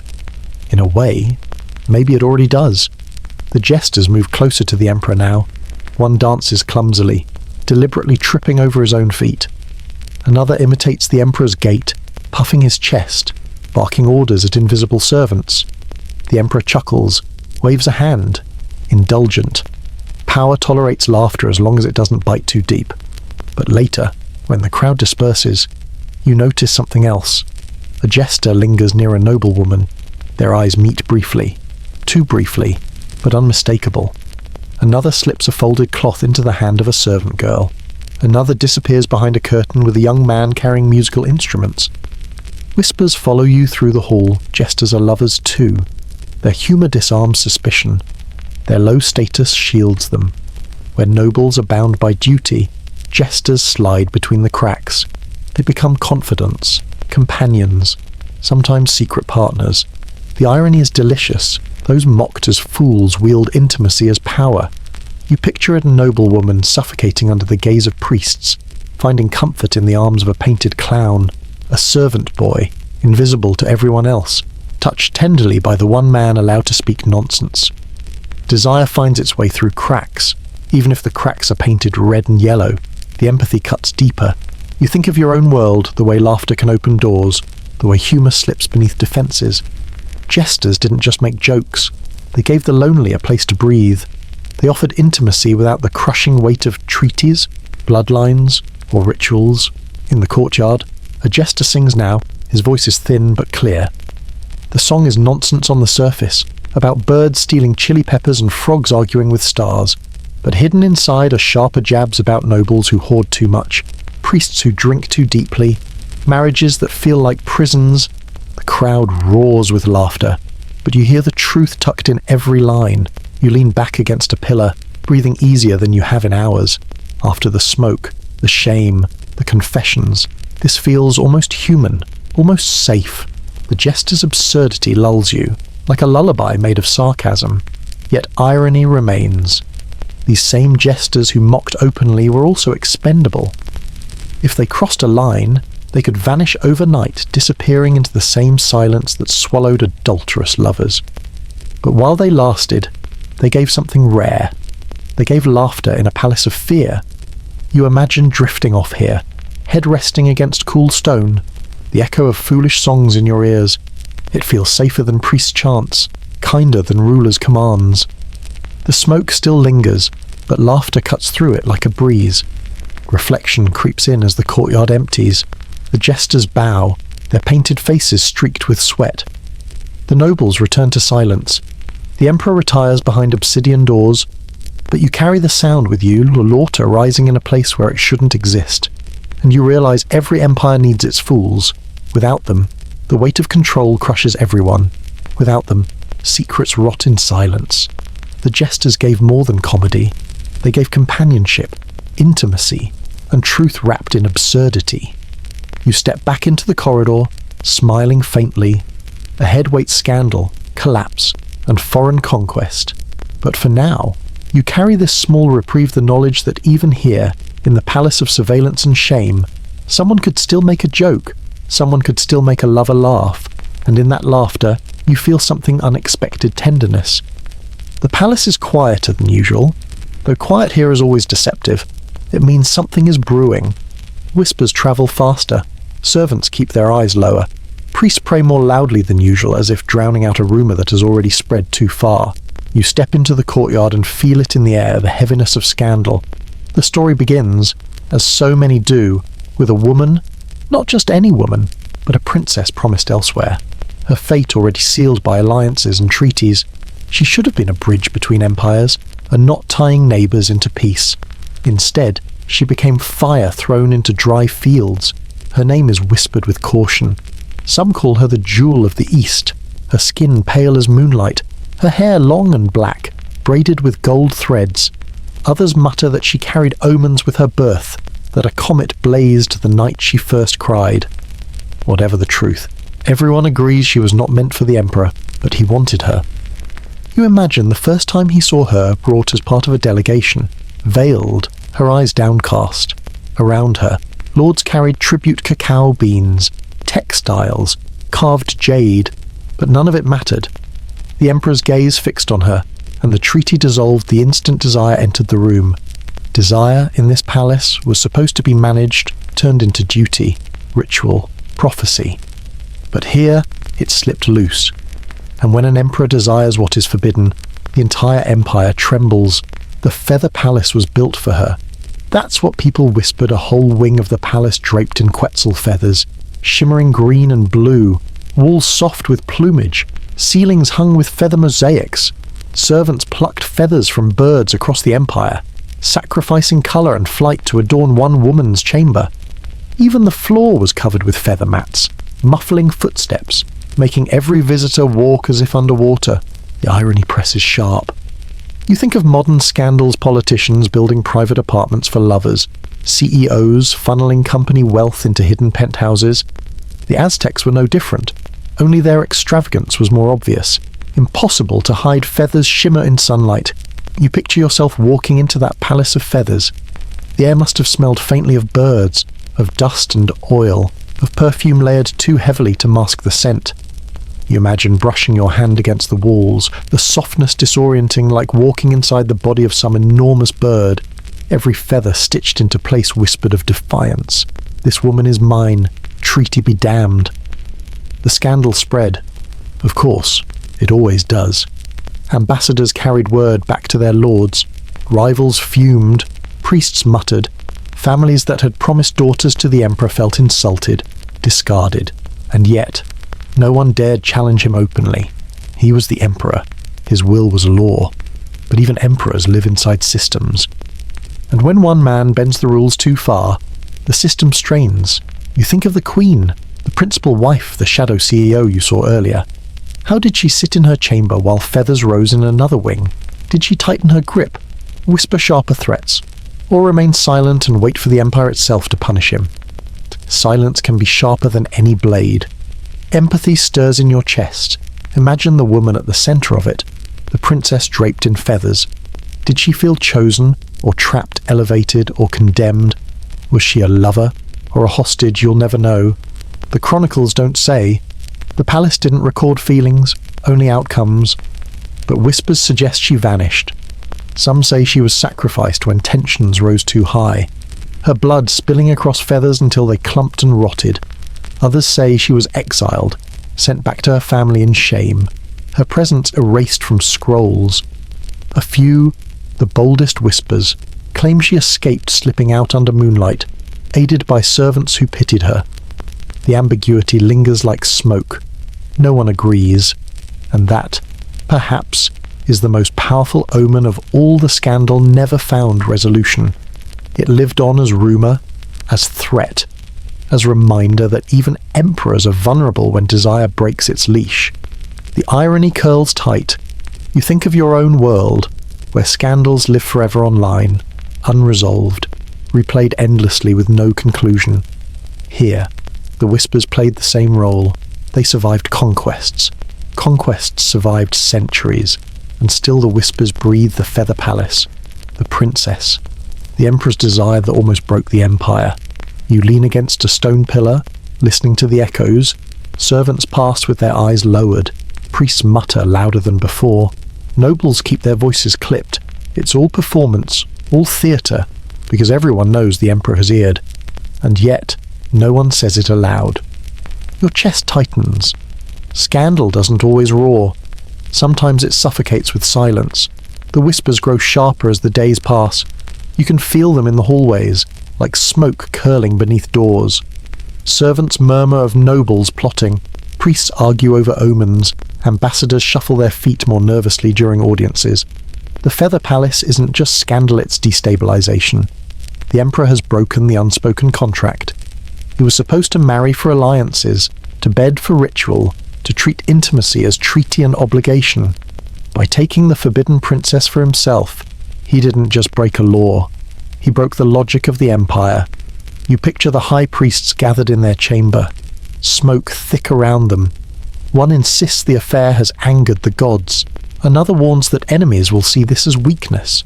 A third argues that it doesn't matter what the gods think. People will revolt if treaties unravel. Their voices rise, blending with the chants outside.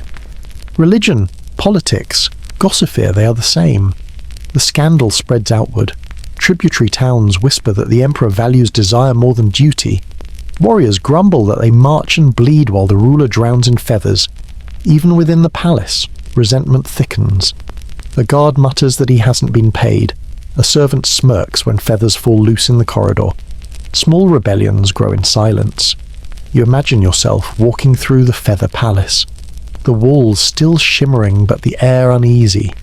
The princess sits alone, her hands folded, eyes distant. Around her, feathers flutter loose, drifting like omens. Did she know the chaos she carried, or did she simply breathe, exist, and find herself turned into a weapon without lifting a finger? Empathy presses against you. You want to see her as a villain, the cause of the scandal. But you can't. She's as much prisoner as queen. Desire doesn't choose carefully. It simply arrives. And when it does in a palace built on surveillance, someone always pays the price. Sarcasm flickers. You think of your own world, again politicians with lovers revealed, CEOs caught in scandals, tabloids feeding for years on one reckless choice. The Aztecs didn't have tabloids. They had murals, songs, whispers, different medium, same story. Everyone watches the mighty fall with secret satisfaction. The tension finally cracks one night. Drums pound louder than usual. Torches blaze long into darkness. You step into the courtyard and find priests gathered, their voices sharp. They announce that the gods have spoken through omens, comets, eclipses, a drought in the east. These are punishments for excess. The message is clear. The Feather Palace has become cosmic evidence. The Emperor appears, his face calm but his hands tight on the throne. He says nothing of the princess, nothing of feathers, but his silence is an answer. The priests chant louder, nobles bow lower, but you sense the balance has shifted. Desire has placed a crack in the stone. The next morning, the Feather Palace is empty. No guards at the doors, no servants sweeping the feather-strewn floors. The princess is gone. No one will say where. Some whisper she was sacrificed. Her blood spilled across the feathers to erase the omen. Others claim she was quietly escorted out, sent back to her family with shame as her dowry. A few whisper she escaped, hidden by servants who pitied her. You stand in the abandoned chamber. Feathers still cling to the walls, but dust gathers on the mats. The silence is suffocating. Scandal doesn't leave noise behind, it leaves absence. Reflection settles heavy in your chest. The Feather Palace was built on desire, but it collapsed under surveillance. That is the Empire's truth. Nothing here is private. Not your marriage, not your body, not even your longing. The Emperor thought he could claim one woman for himself. The palace reminded him that nothing belongs to him alone. You run your hand along the wall. The feathers are soft, fragile, already falling apart. They crumble between your fingers, leaving nothing but dust. You exhale slowly. Desire, power, surveillance. None of it lasts. Only whispers endure. As you step back into the corridor, the palace hums as before. Priests chant, servants shuffle, nobles whisper. The Empire continues. But beneath it, you feel the crack.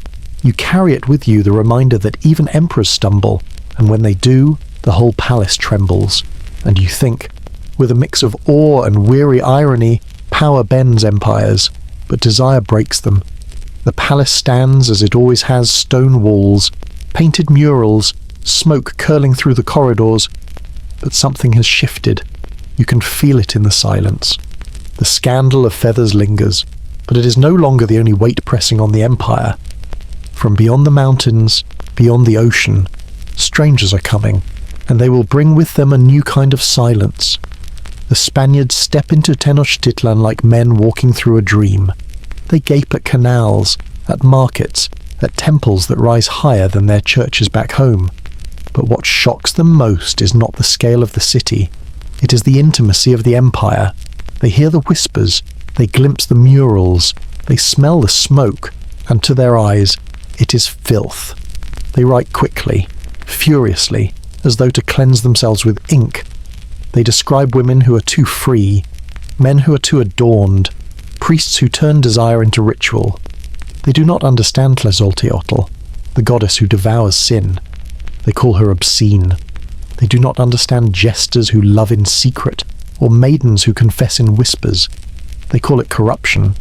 They do not understand intimacy as treaty, intimacy as prophecy. They call it satanic, and so they begin to erase. You watch as murals are painted over, bright flowers buried beneath coats of lime, obsidian mirrors are smashed, shards glinting like broken eyes in the dirt. Priests burn codices, the glyphs curling into ash. The smoke rises thick and black, not sacred now, but final. Entire libraries of memory devoured in fire. Shock tightens your chest. You've walked these halls, felt the whispers, smelled the incense, touched the feathers. To see them turn to ash feels like losing voices you've just begun to hear. The Spaniards bring new rituals, confession, but not to Tlazolteotl now to their own priests. Shame, but not marked in tattoos now whispered in booths, recorded in ledgers. They replace flowers with crosses, replace smoke with bells, replace whispers with sermons. Irony twists in your throat. The conquerors condemn Aztec confessions as obscene, then invent their own. They erase shame tattoos, but invent sins that never existed before. The palace of surveillance doesn't vanish. It changes uniforms. You wander the ruins as centuries pass. The feathers rot, the murals fade, the whispers grow faint. Markets turn into rubble, temples into foundations for churches. But fragments remain, pottery shards buried in soil, scratched with images of lovers holding hands beneath flowers, small tokens of humanity, hidden but stubborn. You kneel and pick one up. The clay is cool, the carving faint but clearer man and woman beneath blossoms, their faces close, their hands joined. Around them, the petals curve like a shield. You trace the lines with your finger and feel a strange warmth, as though the whisper of that moment still lingers. Empathy swells. These were not emperors, not queens, not priests, just people. Lovers carving their own record, risking permanence in a world that punished permanence. You think of all the bodies surveilled, inspected, branded, and yet here, hidden in clay, is tenderness. You smile, wry and soft. At least your messy dating app arguments aren't carved into pottery for archaeologists to find. At least your late-night mistakes vanish into the void of algorithms, not into stone. Perspective can be a strange comfort. The smoke of centuries settles around you now, but it feels lighter, less surveillance, more memory. You close your eyes, letting the motifs drift together, the incense that never quite fades, the obsidian mirrors that fracture identity, the flowers that bloom beside skulls, the whispers that record what scrolls never did. The empire has fallen, the palace lies in fragments, but the humanity remains, buried in whispers, carved in pottery, lingering in feathers that crumble into dust. Reflection washes over you, gentle now. You've seen the horror audits of bodies, branding of shame, sacrifices wrapped in intimacy. You felt the irony sex turned into treaty, chili peppers turned into metaphors. You've carried the empathy for maidens, for queens, for jesters and servants whose lives were never their own. And now you let it go. You lean back, imagining the night sky above Tenochtitlan, the stars scattered wide. Once, people believed their unions kept those stars from falling. Once, they whispered their sins to a goddess who devoured them. Once, they laughed at jesters who dared tell the truth. All of it gone, and yet not gone. Because here you are, centuries later, remembering. The smoke curls one last time, sweet and bitter together. You breathe it in, not with fear now, but with calm. It smells less like surveillance, more like a lullaby. And so, you lie back, letting the story dissolve around you. No obsidian mirrors watching, no priests recording, no tattoos carved into your skin. Just you, your breath, and the quiet. The lovers on the shards still hold hands. The flowers still bloom, fragile but endless. The whispers have faded, but they hum faintly if you listen, the sound of lives once lived, mistakes once made, tenderness once shared. History is always stranger than you expect. Stranger, darker, and sometimes softer too. And compared to this palace, maybe your world feels easier. Your DMs are not cosmic treaties. Your awkward first dates are not omens for harvests. Your scandals don't bring down empires. They just fade, one notification at a time. So let the palace fall away now. Let the smoke drift. Let the whispers hush. Your body is not currency. Your breath is your own. Sleep easy. History is stranger than dreams, and tonight it's finished its story.